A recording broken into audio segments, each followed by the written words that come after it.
क्या आपने कभी महसूस किया है कि आपकी जिंदगी एक ही जगह पर घूम रही है?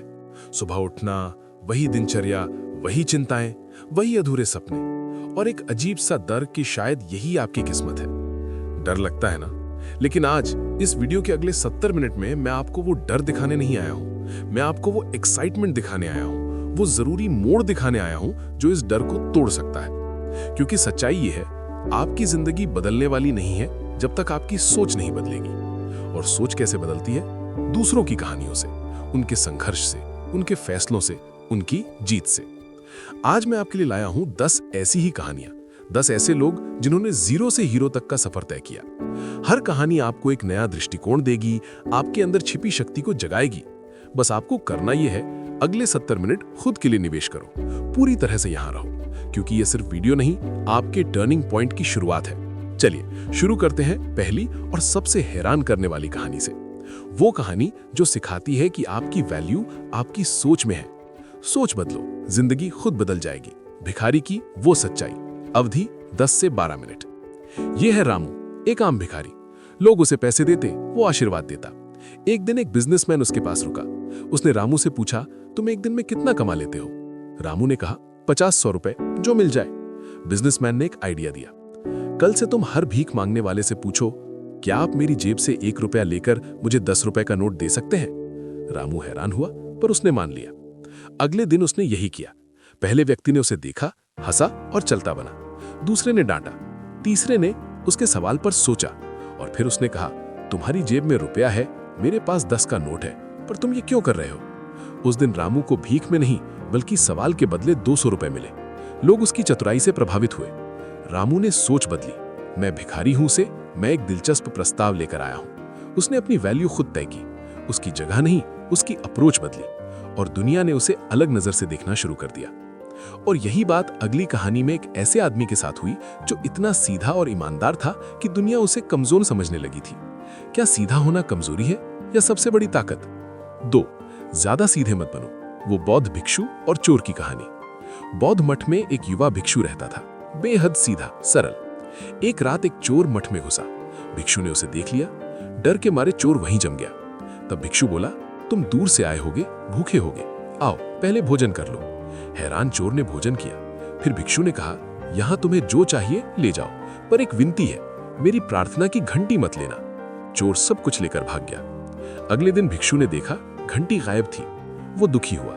तभी एक वृद्ध गुरु आए और बोले, बेटा, सीधापन अच्छा है पर सजगता भी जरूरी है। तुमने उसके पेट की आग बुझाई, पर उसके मन की लालच की आग को नहीं पहचाना।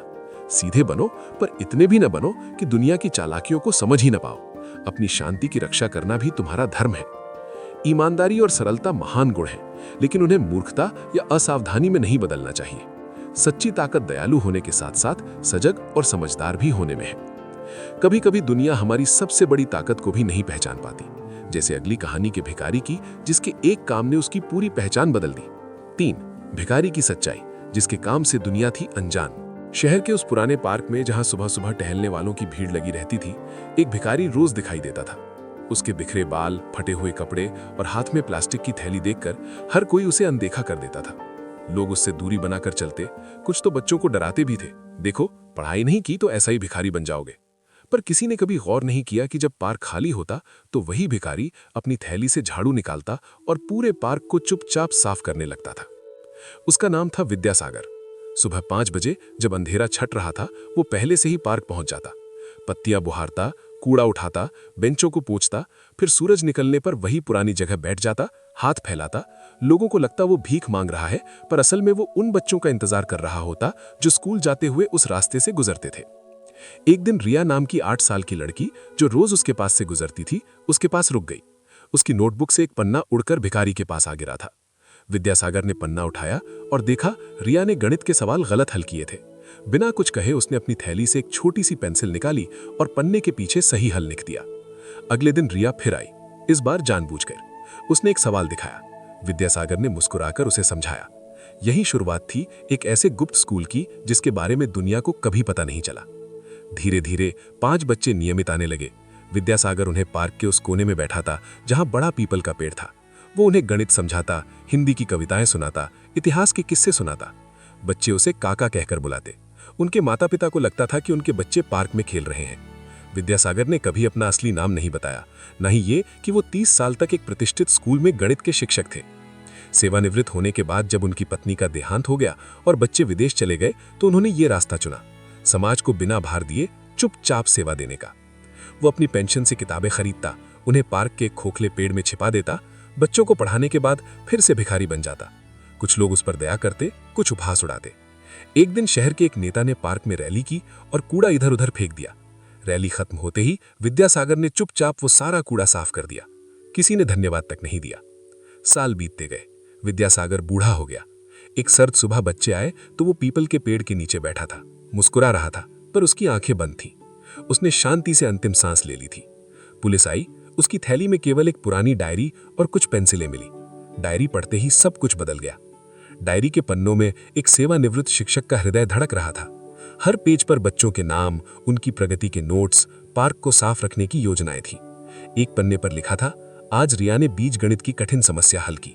उसकी आंखों में चमक देखकर लगा जीवन सार्थक है। दूसरे पर, शहर को स्वच्छ रखना मेरी प्रार्थना है, भीख मांगना केवल एक बहाना ताकि लोग मुझे यहां बैठने दें।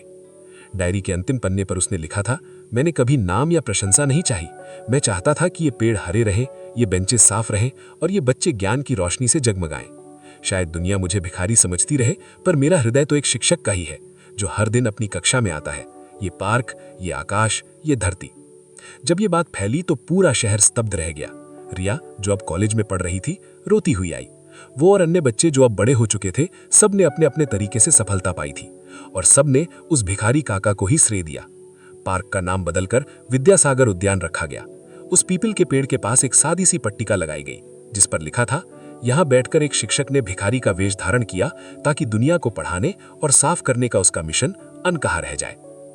आज उस पार्क में बच्चे खेलते हैं, बुजुर्ग टहलते हैं, सब कुछ साफ सुथरा है। कभी कभी जब हवा उस पार्क में पीपल के पत्तों को सरसराती है तो लगता है मानो कोई कह रहा हो, सेवा छुपी हो पर प्रभाव अमर है। सच्ची सेवा वो नहीं जो तालियां बटोरे, बल्कि वो है जो बिना किसी उम्मीद के चुपचाप दुनिया को थोड़ा बेहतर बनाने का प्रयास करे। विद्यासागर ने यही किया और इसलिए आज भी जब हवा उस पार्क में पीपल के पत्तों को सरसराती है तो लगता है मानो कोई कह रहा हो, सेवा छुपी हो पर प्रभाव अमर है। 4. आलस्य से सफलता तक, एक लेखक की यात्रा। अरुण एक प्रतिभाशाली युवक था जिसकी कलम में जादू था। कॉलेज के दिनों से ही उसकी लेखनी पर शिक्षक और साथी मंत्रमुग्ध रहते थे। उसने 25 साल की उम्र में एक उपन्यास लिखा था, सूरज की अंतिम किरण, जो प्रेम, हार और आशा की मार्मिक कथा थी। पांडुलिपि पूरी हुई तो उसके मित्रों ने उसे प्रकाशकों के पास भेजने को कहा, पर अरुण में एक बड़ी कमी थी, आलस्य। कल करूंगा, कभी करूंगा, यही उसका मंत्र बन गया। वो पांडुलिपि को एक पुरानी फाइल में रखकर अपने दराज में डाल दिया। दिन बीते, साल बीते और वो दराज बंद ही रहा। 10 साल तक अरुण एक मामूली नौकरी में फंसा रहा। उसकी प्रतिभा धूल खाती रही। वो शाम को टीवी देखता, दोस्तों के साथ गप्पे मारता और कल के सपने देखता रहता। उसका उपन्यास भुला दिया गया, एक सपना बनकर रह गया। फिर एक दिन एक दुर्घटना ने सब बदल दिया। ऑफिस से लौटते समय एक बस से टक्कर में अरुण का पैर और हाथ में गंभीर चोट लगी। डॉक्टरों ने उसे 3 महीने के सख्त बिस्तर पर आराम की सलाह दी। शुरुआत के कुछ हफ्ते तो दर्द और दवाओं में कटे। फिर जब दर्द कम हुआ तो बोरियत ने घेर लिया। टीवी, मोबाइल, किताबें सब बेमानी लगने लगे। एक दिन बेचैनी से तंग आकर इसने अपना पुराना दराज खोला। वही पीली पड़ी फाइल नजर आई, सूरज की अंतिम किरण। शुरुआत में उसने इसे सिर्फ समय बिताने के लिए पढ़ा, पर पढ़ते पढ़ते उसे एहसास हुआ कहानी में जान थी, पर उस समय की लेखनी में अनुभव की कमी थी। 10 साल के जीवन ने उसे बहुत कुछ दिया था, प्रेम में असफलता, पारिवारिक जिम्मेदारियां, अकेलापन और जीवन की निरंतरता का एहसास। एक दिन बिस्तर पर पड़े पड़े उसने एक नया पन्ना उठाया और पहला वाक्य लिखा। इस बार कहानी सिर्फ वाक्यों की नहीं, अनुभवों की होगी। धीरे धीरे ये एक नया उपन्यास बनने लगा। पुराने प्लॉट में नए पात्र जुड़े, संवाद गहरे हुए और भावनाएं अधिक सच्ची लगने लगी। अरुण रोज सुबह उठता और लिखता। उसका शारीरिक दर्द मानसिक सुख में बदलने लगा। 3 महीने में उसने एक नया, परिपक्व और मार्मिक उपन्यास लिख डाला, सूरज की नई उम्मीद। जब वो ठीक हुआ तो उसने पांडुलिपि एक छोटे प्रकाशक के पास भेजी। प्रकाशक ने पढ़ा और अगले ही दिन फोन किया, ये अद्भुत है। 6 महीने बाद किताब बाजार में आई। पाठकों ने इसे हाथों हाथ ले लिया। समीक्षकों ने लेखन की परिपक्वता की प्रशंसा की। किताब बेस्ट सेलर बन गई। अरुण एक सफल लेखक के रूप में प्रसिद्ध हो गया। एक साक्षात्कार में पूछे जाने पर उसने कहा, मैं 10 साल आलस्य में जीता रहा। एक दुर्घटना ने मुझे रोका और उसी रुकावट ने मुझे खुद से मिलवाया। कभी कभी जीवन का झटका ही वो प्रेरणा होता है जो हमारे अंदर के आलस्य को मार देता है। हमारी सबसे बड़ी प्रतिभा अक्सर हमारी सबसे बड़ी आलस्य की कैद में होती है। बस उसे मुक्त करने के लिए एक धक्के की जरूरत होती है। अरुण की कहानी हमें यही सिखाती है कि प्रतिभा अकेले काफी नहीं है, उसे मेहनत, अनुशासन और कभी कभी एक बाध्यकारी परिस्थिति की जरूरत होती है। आलस्य एक आरामदायक जेल है जहां हम अपने सपनों को सड़ने देते हैं। जीवन के झटके, चाहे वो कितने भी कठिन हो, हमें उस जेल से बाहर निकालने का काम कर सकते हैं। महत्वपूर्ण ये नहीं है कि हम कितनी देर से शुरू करते हैं, बल्कि ये है कि हमने शुरुआत कर दी है। आज वो कार्य करें जिसे आप कल तक टाल रहे थे। हो सकता है आपकी प्रतीक्षा कर रही सफलता का रास्ता वहीं से शुरू हो। 5. सोचने की काबिलियत, अहंकारी करोड़पति का पतन।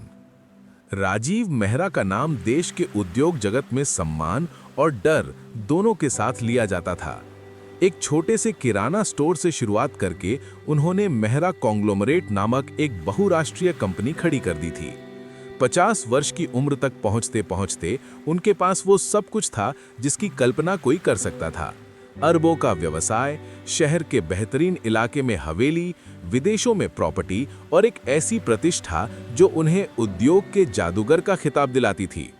लेकिन सफलता के इस शिखर पर एक दानव पनप रहा था, अहंकार। राजीव को विश्वास हो गया था कि उनकी सोचने की क्षमता अद्वितीय है, उनका निर्णय अटल है और उनकी बुद्धिमत्ता ही एकमात्र कंपनी को आगे बढ़ा रही है। वो अक्सर कहा करते थे, मैंने अपने दिमाग से ये साम्राज्य बनाया है और मैं ही इसे चलाऊंगा। उनके पास 3 लोग थे जो उनके सबसे करीब थे और जिन पर उन्हें सबसे ज्यादा भरोसा करना चाहिए था। पहले उनकी पत्नी अनीता, जो उनके संघर्ष के दिनों से साथ थीं और जिनकी समझदारी ने कई बार कंपनी को संकट से उबारा था। दूसरे मनोहर जोशी, कंपनी के वित्तीय प्रमुख, जो 20 साल से कंपनी के साथ थे और जिनकी सूझबूझ ने कई जोखिम भरे दौर में कंपनी को स्थिर रखा था।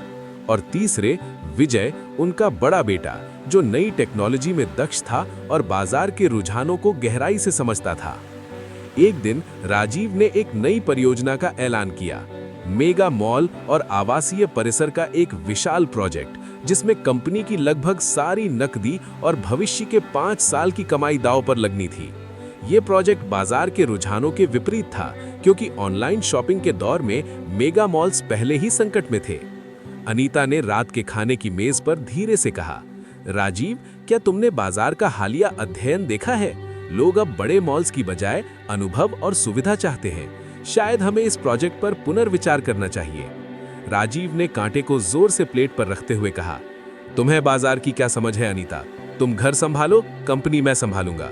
मैंने जो सोचा है वही सही है। अगले दिन मनोहर जोशी ने अपनी चिंता जताई, सर, हमारी नकदी प्रवाह इतनी बड़ी परियोजना के लिए पर्याप्त नहीं है। एक आर्थिक मंदी की आशंका है। अगर हम सारे अंडे एक ही टोकरी में रख देंगे तो जोखिम बहुत ज्यादा हो जाएगा। क्या हम इसे चरणबद्ध तरीके से शुरू कर सकते हैं? राजीव ने ठंडी आंखों से मनोहर की ओर देखा। मनोहर, तुम्हारा काम नंबर्स को मैनेज करना है, मुझे सलाह देना नहीं। मैंने जो फैसला किया है वो अंतिम है। तुम्हें मेरे विजन पर भरोसा करना होगा।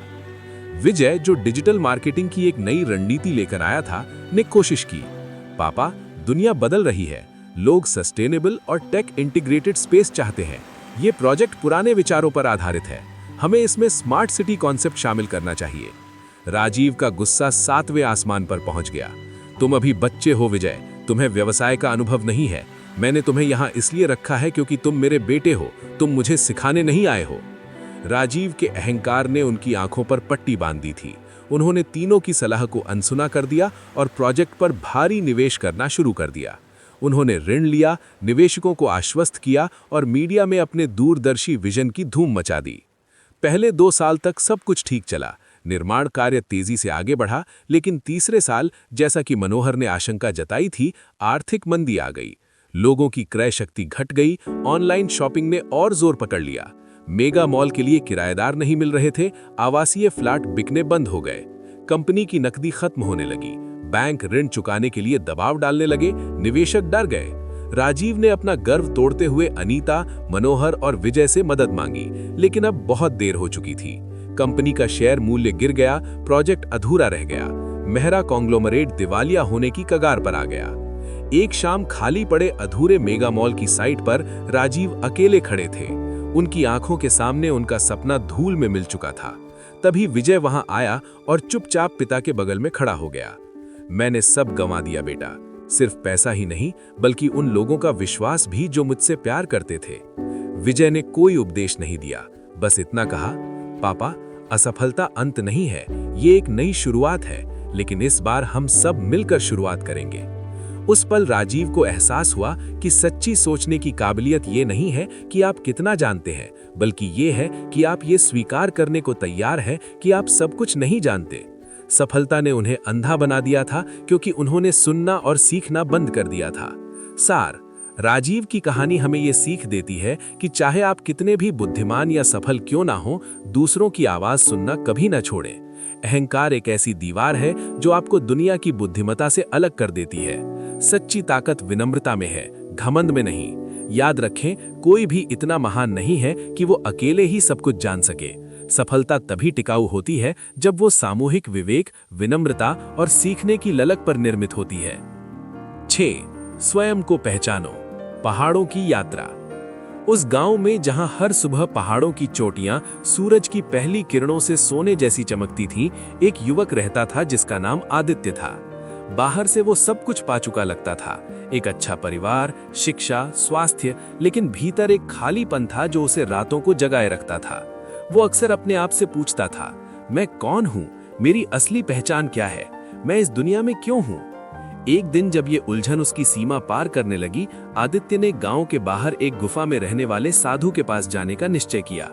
लोग कहते थे कि वो साधु बहुत ज्ञानी है, उसकी आंखों में शांति का सागर लहराता है। पथरीले रास्ते को पार करते हुए आदित्य साधु के सामने पहुंचा और अपनी व्यथा कह सुनाई। साधु ने शांत मुस्कान के साथ उसकी ओर देखा और कहा, बेटा, स्वयं को पहचानने की चाह तो हर किसी के मन में होती है, लेकिन ये पहचान आराम की गोद में नहीं, संघर्ष की चढ़ाई में मिलती है। उसने एक ऊंचे पहाड़ की ओर इशारा किया जिसकी चोटी बादलों में छिपी हुई थी। कल सुबह इस पहाड़ पर चढ़ना शुरू करो, हर मुख्य पड़ाव पर रुकना और अपने आप से एक सवाल पूछना, मैं कौन हूं? जब तक तुम शिखर पर ना पहुंच जाओ, रुकना मत, वहां तुम्हें तुम्हारा उत्तर मिल जाएगा।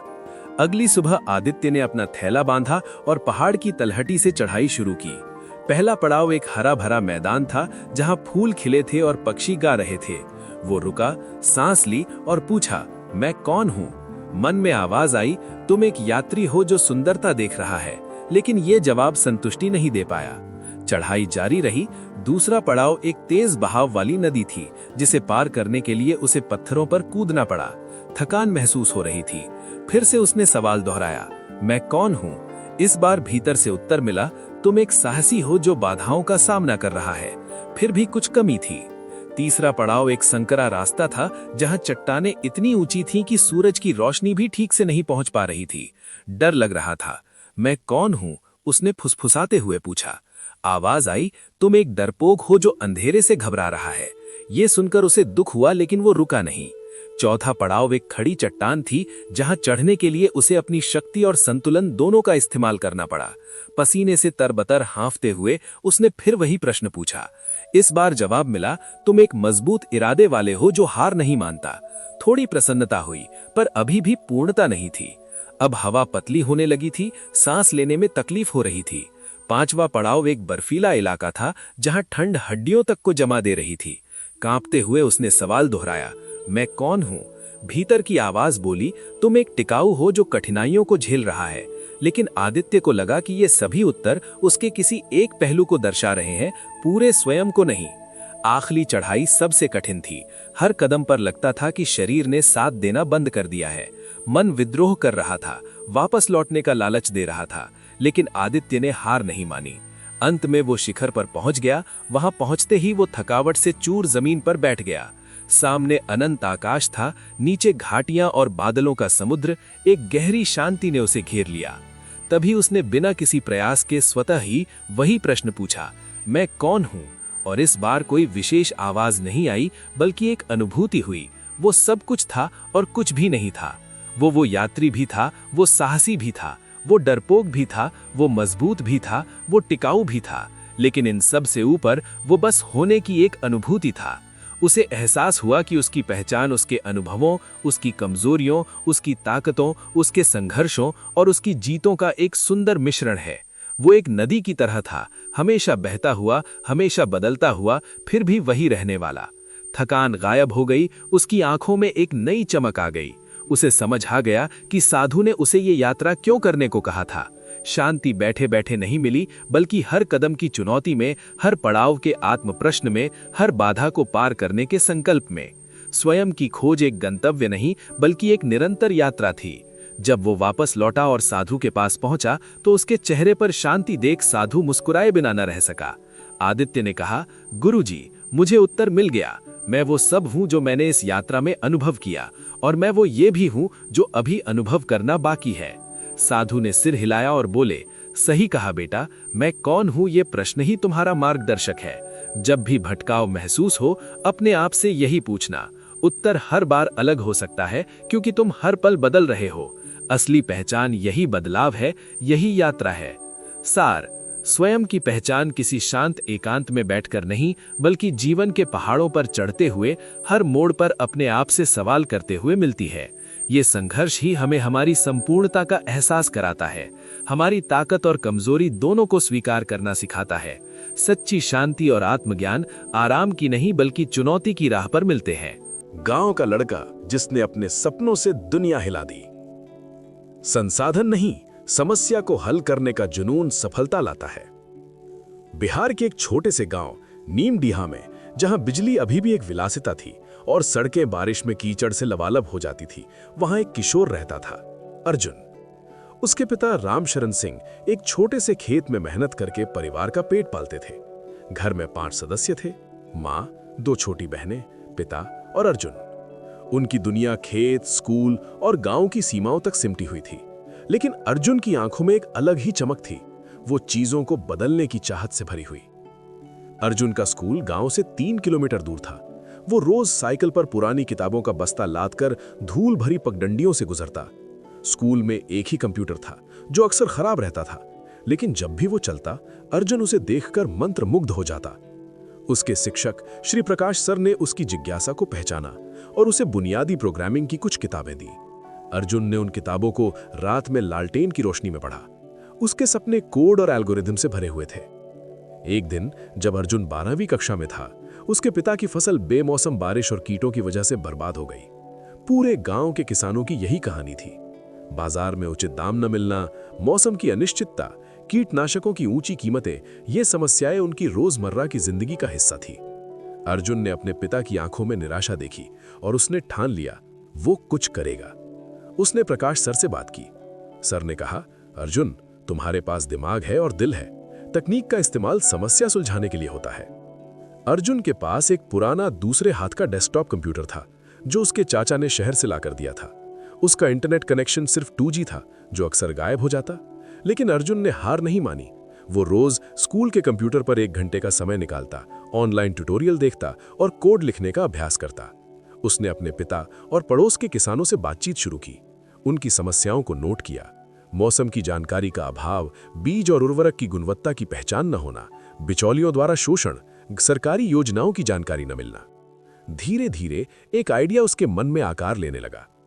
क्यों ना एक ऐसा ऐप बनाया जाए जो सब कुछ एक जगह उपलब्ध कराए, एक डिजिटल साथी जो किसान की जेब में हो। उसने इस ऐप का नाम रखा कृषि मित्र। अगले 2 साल अर्जुन के लिए संघर्ष और सीख से भरे थे। वो सुबह 4 बजे उठता, घर के काम करता, स्कूल जाता और फिर रात में कोड लिखता। उसकी माँ उसके लिए चाय बनाकर रखती, पिता चुपचाप उसके जुनून को देखते। गांव के लोग कभी कभी उसका मजाक उड़ाते, ये कंप्यूटर वाला पागल क्या उगाएगा, कोड की फसल। लेकिन अर्जुन मुस्कुरा देता और काम में लग जाता। उसने ऐप के पहले वर्जन के लिए बुनियादी फीचर तय किए। 1. स्थानीय मौसम पूर्वानुमान, सटीक और गांव स्तर की जानकारी। 2. कीट एवं रोग पहचान, फसल की तस्वीर खींचकर उसका विश्लेषण। 3. बाजार भाव, आसपास के मंडियों में फसलों के रियल टाइम दाम। 4. विशेषज्ञ सलाह, कृषि वैज्ञानिकों से ऑनलाइन संपर्क। 5. सरकारी योजनाएं, आवेदन प्रक्रिया और पात्रता की जानकारी। सबसे बड़ी चुनौती डेटा और संसाधनों की थी। अर्जुन ने अपने दोस्तों की मदद से पास के कृषि विज्ञान केंद्र से संपर्क किया। वहां के एक वैज्ञानिक डॉक्टर विजय कुमार उसके उत्साह से प्रभावित हुए और तकनीकी मार्गदर्शन देने को तैयार हो गए। अर्जुन ने ऑनलाइन मुफ्त कोर्सेज के जरिए AI और इमेज प्रोसेसिंग की बारीकियां सीखी। आखिरकार एक रात जब पूरा गांव सो रहा था, अर्जुन ने कृषि मित्र ऐप का पहला वर्जन पूरा किया। ये एक साधारण हल्का ऐप था जो कम इंटरनेट स्पीड में भी चल सकता था। उसने सबसे पहले इसे अपने पिता के पुराने स्मार्टफोन में इंस्टॉल किया। पिता ने अपने खेत की एक फसल की तस्वीर ली और ऐप ने सही कीट की पहचान करके उपचार बताया। उसी हफ्ते पिता ने ऐप के जरिए पास की मंडी में अपनी सब्जियों का सीधा दाम देखकर बिचौलियों को दरकिनार करते हुए बेहतर मूल्य प्राप्त किया। खबर आग की तरह फैली। पहले गांव के, फिर आसपास के गांव के किसानों ने ऐप डाउनलोड करना शुरू कर दिया। अर्जुन ने अपने दोस्तों की एक छोटी टीम बनाई जो किसानों को ऐप का उपयोग सिखाती थी। 6 महीने में ऐप के 10,000 से ज्यादा यूजर हो गए। किसानों की कहानियां सामने आने लगी। एक किसान ने ऐप की मौसम चेतावनी से अपनी फसल बचाई, दूसरे ने विशेषज्ञ सलाह से उत्पादन दुगना कर लिया। लेकिन असली मोड़ तब आया जब एक राष्ट्रीय पत्रकार ने गांव के लड़के की डिजिटल क्रांति पर एक लेख छापा। ये खबर सोशल मीडिया पर वायरल हो गई। एक प्रसिद्ध टेक इंक्यूबेटर ने अर्जुन को संपर्क किया और उसे अपने स्टार्टअप एक्सेलरेटर प्रोग्राम के लिए आमंत्रित किया। पहली बार अर्जुन अपने गांव से बाहर निकला, हवाई जहाज पर बैठा, बड़े शहर की चकाचौंध देखी। वहां उसे पहली बार पता चला कि उसका ऐप कितना खास था। सादगी, सटीकता और स्थानीय समस्याओं का गहरा समझ। उसे फंडिंग मिली और एक प्रोफेशनल टीम बनाने का मौका। लेकिन अर्जुन ने एक शर्त रखी कि टीम का मुख्य कार्यालय उसके गांव के पास जिला मुख्यालय में होगा, ताकि वो अपनी जड़ों से जुड़ा रहे। कृषि मित्र ने देश भर में पहचान बनाई। अगले 2 साल में ऐप ने 50 लाख से ज्यादा किसानों तक पहुंच बनाई, 12 भाषाओं में उपलब्ध हुआ और अंतर्राष्ट्रीय स्तर पर पुरस्कार जीते।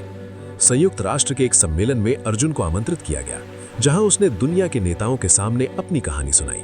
उसने जोर देकर कहा, सफलता के लिए संसाधन नहीं, समस्या को हल करने का जुनून चाहिए। हर गांव में एक अर्जुन छुपा है, बस उसे मौके चाहिए। आज अर्जुन की कंपनी कृषि मित्र टेक्नोलॉजीज सैकड़ों युवाओं को रोजगार देती है, जिनमें से अधिकतर ग्रामीण पृष्ठभूमि से हैं। उसने अपने गांव में एक डिजिटल शिक्षा केंद्र खोला है, जहां बच्चे कंप्यूटर और कोडिंग सीखते हैं। उसके पिता आज भी खेती करते हैं, लेकिन अब वो कृषि मित्र के ब्रांड एम्बेसडर हैं। दूसरे किसानों को डिजिटल ताकत से रूबरू कराते हैं। अर्जुन की कहानी सिर्फ एक ऐप की कहानी नहीं है, ये उस जुनून की कहानी है जो सीमाओं को तोड़ देता है। उस दृष्टि की कहानी है जो समस्याओं में अवसर देखती है, और इस विश्वास की कहानी है कि छोटी सी शुरुआत भी दुनिया बदल सकती है। वो गांव का लड़का जिसके पास सिर्फ एक पुराना कंप्यूटर और सीमित इंटरनेट था, आज लाखों किसानों की जिंदगी में उम्मीद की किरण बनकर चमक रहा है। उसने साबित कर दिया कि असली शक्ति बाहरी संसाधनों में नहीं, बल्कि अंदर के संकल्प में होती है। और यही संकल्प, यही जुनून न केवल सफलता लाता है, बल्कि एक बेहतर कल की नींव रखता है। अपनी वैल्यू बढ़ाना सीखो, मोची से ब्रांड तक की कहानी। कभी कभी जीवन की सबसे बड़ी लड़ाई अपने हुनर को पहचानने की नहीं, बल्कि दुनिया को उसे पहचानने देने की होती है। धूप की तिरछी किरणें गली के कोने पर बने छोटे से मोची की दुकान पर पड़ रही थी। रामनाथ, जिसे पूरी गली रामू मोची के नाम से जानती थी, अपने पुराने चाकू से एक जूते के तले को बारीकी से काट रहा था। उसकी उंगलियों पर चमड़े और गोंद के निशान थे, माथे पर पसीने की बूंदें, पर आंखों में एक अद्भुत एकाग्र था। वो सिर्फ जूते नहीं सिल रहा था, वो हर टांके में अपनी आत्मा का एक हिस्सा बैठा रहा था। रामू की दुकान गली के उस कोने पर थी जहां से हर कोई गुजरता था, पर शायद ही किसी की नजर उस पर ठहर थी। लोग पुराने जूतों की मरम्मत करवाने आते, कुछ पैसे गिनकर दे जाते और फिर भूल जाते। उसके हाथों से निकले जूते इतने आरामदायक और मजबूत होते कि सालों चलते, पर उसका नाम किसी को याद नहीं रहता। वो एक गुमनाम कारीगर था, जिसका हुनर उसकी दुकान की 4 दीवारी में ही कायद रह जाता। एक दिन एक नया ग्राहक आया। वो शहर के बड़े व्यापारी थे, श्री मेहता। उनके महंगे लेदर शूज का एक तला निकल गया था। रामू ने न सिर्फ उसे जोड़ा, बल्कि पूरे जूते को इस कुशलता से पॉलिश किया और छोटे छोटे दागों को ठीक किया कि वो नए जैसा लगने लगा। श्री मेहता हैरान रह गए। क्या बात है रामू, मैंने ये जूता इटली से मंगवाया था, पर तुमने तो इसे और भी बेहतर बना दिया। श्री मेहता ने प्रशंसा भरी नजरों से कहा। रामू ने शर्माते हुए सिर झुकाया। साहब, बस हुनर है, पिताजी से सीखा है। पर एक बात बताओ रामू, तुम्हारे हाथों में सोना है, पर तुम उसे मिट्टी के भाव बेच रहे हो। देखो, तुम्हारे बनाए जूते सालों चलते हैं, क्यों ना तुम अपना एक छोटा सा ब्रांड बनाओ, एक नाम रखो, एक छोटा सा लोगो बनाओ, लोगों को बताओ कि ये जूता रामू मोची का बनाया हुआ है। उस रात रामू को नींद नहीं आई। श्री मेहता की बातें उसके दिमाग में गूंजती रहीं। वर्षों से वो अपने हुनर को सिर्फ एक हुनर समझता था, कभी उसे ब्रांड बनाने के बारे में सोचा ही नहीं था। उसकी पत्नी गीता ने जब उसकी बेचैनी देखी तो पूछा, क्या बात है, आज रात चैन से सो क्यों नहीं रहे? रामू ने सारी बात कह सुनाई। गीता ने मुस्कुराते हुए कहा, साहब ने सही कहा, तुम्हारे हाथ जादू करते हैं। कल से मैं भी दुकान पर बैठूंगी, हम एक नया नाम सोचेंगे। अगले कुछ दिनों में रामू और गीता ने मिलकर एक योजना बनाई। उन्होंने अपने ब्रांड का नाम रखा राम शूज। एक स्थानीय कलाकार से एक साधारण पर आकर्षक लोगो बनवाया, एक हाथ में सुई धागा पकड़े हुए और नीचे राम शूज लिखा हुआ था। श्री मेहता ने उन्हें कुछ साधारण कार्ड प्रिंट करवा दिए। पहली बार जब रामू ने एक जूता पूरा किया और उसके अंदर राम शूज का छोटा सा लेबल लगाया तो उसे अजीब सा लगा। पर जब उस ग्राहक ने एक हफ्ते बाद आकर कहा, रामू ये जूता तो बहुत आरामदायक है, अब तो मैं और भी जूते तुमसे ही बनवाऊंगा, तो रामू की आंखों में चमक आ गई। धीरे धीरे बदलाव आने लगा। अब लोग सिर्फ मरम्मत के लिए नहीं, नए जूते बनवाने भी आने लगे। रामू ने अपने काम की कुछ तस्वीरें एक लोकल फोटोग्राफर से खिंचवाईं और उन्हें दुकान की दीवार पर लगा दिया। गीता ने सोशल मीडिया पर एक साधारण पेज बनाया और अपने कुछ रिश्तेदारों पड़ोसियों को वहां जोड़ा। 1 महीने बाद एक चमत्कार हुआ। शहर के एक कॉलेज में फैशन डिजाइनिंग की छात्रा प्रिया, जो अपने प्रोजेक्ट के लिए हस्तनिर्मित जूतों की तलाश में थी, रामू की दुकान पर आई। उसने रामू के काम को देखा और हैरान रह गई। उसने न सिर्फ अपने लिए जूते बनवाए बल्कि अपने कॉलेज के फैशन शो में रामू के जूते प्रदर्शित किए। उस फैशन शो में मौजूद एक छोटे व्यापारी ने रामू के काम में संभावना देखी। उसने रामू से संपर्क किया और एक छोटे स्तर पर उत्पादन शुरू करने का प्रस्ताव रखा। शुरुआत में रामू डरा हुआ था, पर गीता और श्री मेहता के समर्थन से उसने हाँ कर दी। पहले साल के अंत तक राम शूज ने शहर के 3 छोटे दुकानों में अपने उत्पाद बेचने शुरू कर दिए थे। रामू ने 2 स्थानीय युवकों को प्रशिक्षण देना शुरू किया ताकि वो अपने हुनर को आगे बढ़ा सके।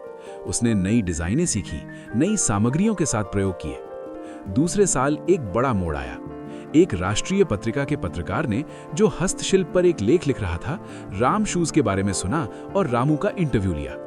उस लेख का शीर्षक था, गली के कोने से निकलकर दिलों तक पहुंचता एक सपना, राम शूज। उस लेख के प्रकाशित होते ही रामू की दुनिया बदल गई। ऑर्डरों का तांता लग गया। अब वो सिर्फ एक मोची नहीं रह गया था, वो एक उद्यमी बन चुका था। उसने एक छोटी वर्कशॉप किराए पर ली, 4 और कारीगरों को काम पर रखा। गीता ने ऑर्डर और वित्त का प्रबंधन संभाल लिया। आज 5 साल बाद राम शूज देश के 5 शहरों में अपनी उपस्थिति दर्ज कर चुका है। रामू अब भी हर नई डिजाइन पर व्यक्तिगत रूप से काम करता है। उसकी वर्कशॉप के बाहर एक बोर्ड लगा है, यहाँ हर जूते में सिला होता है एक सपना, एक मेहनत और एक विश्वास। एक दिन जब रामू अपनी नई शोरूम का उद्घाटन कर रहा था तो उसने भीड़ में खड़े श्री मेहता को देखा। उसने माइक्रोफोन उठाया और भावुक होते हुए कहा, आज मैं यहाँ खड़ा हूँ तो एक शख्स का आभार महसूस कर रहा हूँ जिसने मुझे सिर्फ एक मोची नहीं बल्कि एक ब्रांड बनने का सपना दिखाया। उन्होंने मुझे सिखाया कि अपनी वैल्यू पहचानो और फिर दुनिया को उसे पहचानने दो। रामू की कहानी हमें 3 बड़ी सीख देती है। पहली, हुनर महत्वपूर्ण है, पर उसे पहचान देना उससे भी ज्यादा महत्वपूर्ण है। दुनिया में लाखों कुशल कारीगर हैं, पर वे गुमनामी में खो जाते हैं क्योंकि वे अपने हुनर को ब्रांड नहीं बना पाते। दूसरी, छोटी शुरुआत से बड़े सपने जन्म लेते हैं। एक छोटा सा नाम, एक साधारण लोगो और विश्वास की एक बूंद, यही वो बीज है जिससे विशाल वृक्ष उगता है। तीसरी, अपनी कहानी खुद लिखो। रामू ने अपनी कहानी को एक शिकायत से एक प्रेरणा में बदल दिया। उसने अपने संघर्ष को अपनी ताकत बनाया, अपनी गरीबी को अपनी ईमानदारी का प्रतीक बनाया। आज रामू जब अपने हाथों को देखता है तो वही पुराने निशान दिखते हैं, पर अब उन निशानों में उसकी पहचान छिपी है। वो अब सिर्फ जूते नहीं बनाता, वो विश्वास बनाता है, विरासत बनाता है। अपनी वैल्यू बढ़ाने का पहला कदम ये स्वीकार करना है कि आप में वो वैल्यू है। दूसरा कदम ये कि आप उसे दुनिया के सामने प्रस्तुत करने का साहस जुटाएं। और तीसरा, सबसे महत्वपूर्ण कदम, उस वैल्यू को बनाए रखने के लिए निरंतर प्रयासरत रहें, क्योंकि ब्रांड बनाना एक घटना नहीं, एक यात्रा है और हर यात्रा की शुरुआत एक कदम से होती है। रामू ने वो कदम उठाया, अब आपकी बारी है। 9. रेगिस्तान में सपनों की तलाश, पानी की खोज। धूप तीखी थी, आंखें चुंधियाने वाली, रेत के टीलों का साम्राज्य जहां दूर दूर तक केवल पीली चमक और तपती हवाएं ही दिखाई देती थीं। ऐसे ही एक रेगिस्तान के किनारे बसा था अल नूर गांव। नाम तो प्रकाश था, पर यहाँ के लोगों के जीवन में उजाला कम, संघर्ष अधिक था। पानी के लिए तरसता ये गांव जहां कुएं सूख चुके थे और आसमान से बूंद का इंतजार महीनों तक खाली रहता। इसी गांव में रहता था जैद, 20 वर्ष का युवक जिसकी आंखों में एक अलग ही चमक थी। जब सभी युवा गांव छोड़कर शहर जाने की सोच रहे थे, जैद वहीं डटा रहा। उसकी दादी बीबी अमीना उसके बचपन से ही कहानियां सुनाती थीं। कहानियां उन दिनों की जब ये रेगिस्तान हरा भरा था, नदियां बहती थीं, पेड़ लहलहाते थे। बेटा, वो कहती, ये रेत समय की एक परत है, इसके नीचे वो सब कुछ दबा है जो हमने खो दिया, पानी भी। एक दिन बीबी अमीना ने जैद को एक पुराना जर्जर संदूक दिया। उसमें कुछ भी नहीं था सिवाय एक पुराने चर्म पत्र के। वो एक नक्शा था जिस पर अरबी भाषा में कुछ लिखा था और एक विशेष स्थान को एक छोटे से नीले चिन्ह से दर्शाया गया था। ये तुम्हारे परदादा का है, दादी ने कहा। वे कहते थे कि यहाँ पानी का एक सोता है, पर कोई विश्वास नहीं करता था। उस नक्शे और दादी की कहानियों ने जैद के मन में एक विश्वास जगा दिया, एक ऐसा विश्वास जो तर्क से परे था। उसने ठान लिया कि वो इस रहस्य को सुलझाएगा। उसने नक्शे का अध्ययन शुरू किया, रेगिस्तान के टीलों से मेल खाने की कोशिश की, पुराने लोगों से बातें की। धीरे धीरे उसकी खोज की खबर गांव में फैल गई। पहले तो लोगों ने उसकी मदद की उम्मीद की, पर जब महीने बीतते गए और कुछ हाथ नहीं लगा तो मजाक शुरू हो गया। जैद सपनों में जीता है, कहते हुसैन चाचा, गांव के बुजुर्ग। रेगिस्तान में पानी ढूंढना आसमान से तारे तोड़ने जैसा है। बच्चे उसके पीछे दौड़ते, पानी वाला आया, पानी वाला आया, चिल्लाते। उसकी मां चिंतित रहती, बेटा व्यर्थ में समय बर्बाद मत कर, कहीं और काम ढूंढ ले। पर जैद अडिग था। उसने एक पुरानी कुदाल और फावड़ा जुटाया। सुबह सूर्य निकलने से पहले ही निकल पड़ता, एक बोतल पानी और थोड़ी सी रोटी लेकर। दिन भर रेत खोदता। कभी उसे पुराने बर्तन के टुकड़े मिलते, कभी पत्थर, पर पानी का नामो निशान नहीं। शाम को थका हारा लौटता तो गांव वालों की उपेक्षा भरी नजरें उसका इंतजार कर रही होती। एक बार तो हद ही हो गई। गांव के मुखिया ने उसे बुलाया। जैद, तुम्हारी इस हरकत से गांव की शांति भंग हो रही है। लोग कहते हैं तुम पागल हो गए हो। अगर रुके नहीं तो तुम्हें गांव छोड़ना पड़ेगा। जैद की आंखों में आंसू आ गए, पर उसने सिर नहीं झुकाया। चाचा, मैं सही हूं, मुझे विश्वास है, बस थोड़ा और समय दीजिए। उस रात वो बहुत टूटा हुआ महसूस कर रहा था। तभी बीबी अमीना उसके पास आई। उन्होंने उसका सिर अपनी गोद में रख लिया। बेटा, दुनिया हमेशा उन लोगों का मजाक उड़ाती है जो सामान्य से अलग सोचते हैं। तुम्हारा विश्वास ही तुम्हारी ताकत है। जिस दिन तुम हार मान लोगे, उस दिन तुम्हारे सपने भी मर जाएंगे। दादी के शब्दों ने उसमें नई ऊर्जा भर दी। अगले दिन से वो और जोश से जुट गया। उसने नक्शे का फिर से अध्ययन किया। उसे एहसास हुआ कि वो गलत जगह खोद रहा है। नक्शे में दिखाया गया नीला चिन्ह एक पुराने सूखे पेड़ के पास था, जिसके बारे में कहा जाता था कि वो 100 साल पुराना है। पर वो पेड़ कहीं दिखाई नहीं देता था, शायद रेत के नीचे दब गया था। जैद ने गांव के सबसे बुजुर्ग व्यक्ति नबी बाबा से मुलाकात की, जो अब लगभग अंधे हो चले थे। नबी बाबा ने याद किया, हाँ, मैंने अपने बचपन में वो पेड़ देखा था, बड़ा घना पेड़, पर बाद में पानी की कमी से सूख गया। रेत ने उसे ढक लिया। वो जिन्न का पेड़ कहलाता था। नबी बाबा की याददाश्त के आधार पर जैद ने उस इलाके का पता लगाना शुरू किया। ये गांव से काफी दूर था, एक ऐसी जगह जहां लोग कम ही जाते थे। हफ्तों तक उसने वहां खुदाई की। रेत गहरी थी, काम बहुत कठिन था। कई बार तो लगा कि वो दम तोड़ देगा, पर उसके मन में दादी की बातें गूंजती रहती। आखिरकार एक दिन जब वो बहुत गहराई तक खोद चुका था, उसकी कुदाल को कुछ कड़क आवाज सुनाई दी। पत्थर नहीं, लकड़ी की आवाज थी। उसने और खोदा। कुछ ही देर में रेत के नीचे दबी एक मोटी सूखी लकड़ी का तना दिखाई दिया। वो पेड़ था। नबी बाबा की याददाश्त सही थी। जैद का दिल जोर जोर से धड़कने लगा। अगर पेड़ यहाँ है तो पानी भी यहीं कहीं होगा। उसने पेड़ के आसपास और खोदना शुरू किया। नक्शे के अनुसार पानी का सोता पेड़ के पूर्व दिशा में होना चाहिए था। वो दिन भर खोदता रहा। सूरज ढलने लगा था। उसकी ताकत खत्म हो रही थी। एक आखिरी प्रहार में उसने फावड़े से जोर से वार किया और तभी हुआ कुछ अद्भुत। फावड़ा जमीन में धंस गया। जैद ने उसे बाहर खींचा और फिर एक फुहार निकली, थोड़ी सी गीली मिट्टी की। उसने और खोदा। फुहार तेज हुई, फिर एक धार बन गई, साफ ठंडे पानी की धार जो रेत के बीच से फूट निकली। जैद ने अपने हाथों से पानी को छुआ। ये सच था। उसने आंखें मूंद ली, शायद ये कोई सपना हो। पर जब आंखें खोली तो पानी अब भी वहां था, बह रहा था। वो जोर जोर से चिल्लाया।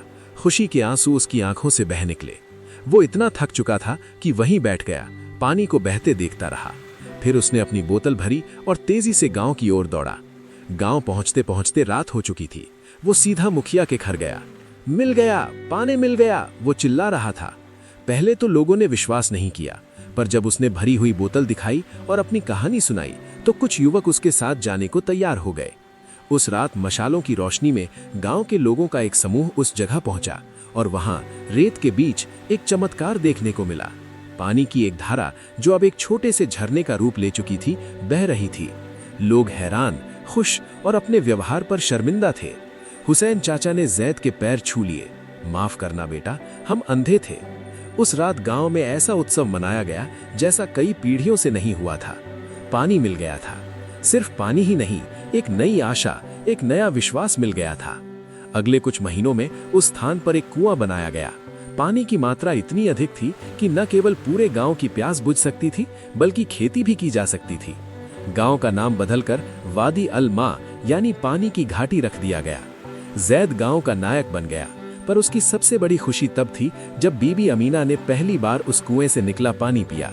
उनकी आंखों में एक गर्व था जो शब्दों से परे था। कहानी यहीं खत्म नहीं हुई। जैद की खोज ने पूरे इलाके की किस्मत बदल दी। अन्य गांव के लोग आए, उसकी विधि सीखी। पुराने नक्शों और कहानियों के आधार पर रेगिस्तान के अन्य हिस्सों में भी पानी के स्रोत खोजे जाने लगे।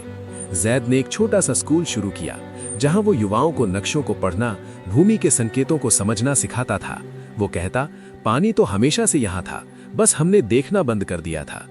सार, जैद की कहानी सिर्फ पानी की खोज की कहानी नहीं है। ये उस अटूट विश्वास की कहानी है जो परिस्थितियों से नहीं डगमगाता। ये उस जुनून की कहानी है जो मजाक और उपहास के आगे नहीं झुकता। रेगिस्तान सिर्फ एक भूभाग नहीं, हमारे मन की उस स्थिति का प्रतीक है जहां हम सूखा महसूस करते हैं, निराश होते हैं। पर जैद ने सिखाया कि हर रेगिस्तान के नीचे एक हरा भरा ओएसिस छिपा होता है। बस खोजने वाली नजर और खोदने वाले हाथ चाहिए। उसकी लगन ने न सिर्फ पानी ढूंढा, बल्कि एक पूरे समुदाय में आशा का संचार किया।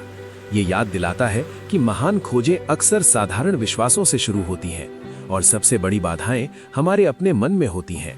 जब हम अपने सपनों पर अडिग रहते हैं तो रेगिस्तान में भी जलाशय मिल ही जाते हैं। 10 अंधेरे से उजाले की ओर, झूठे केस में फंसे ऑटो ड्राइवर की कहानी।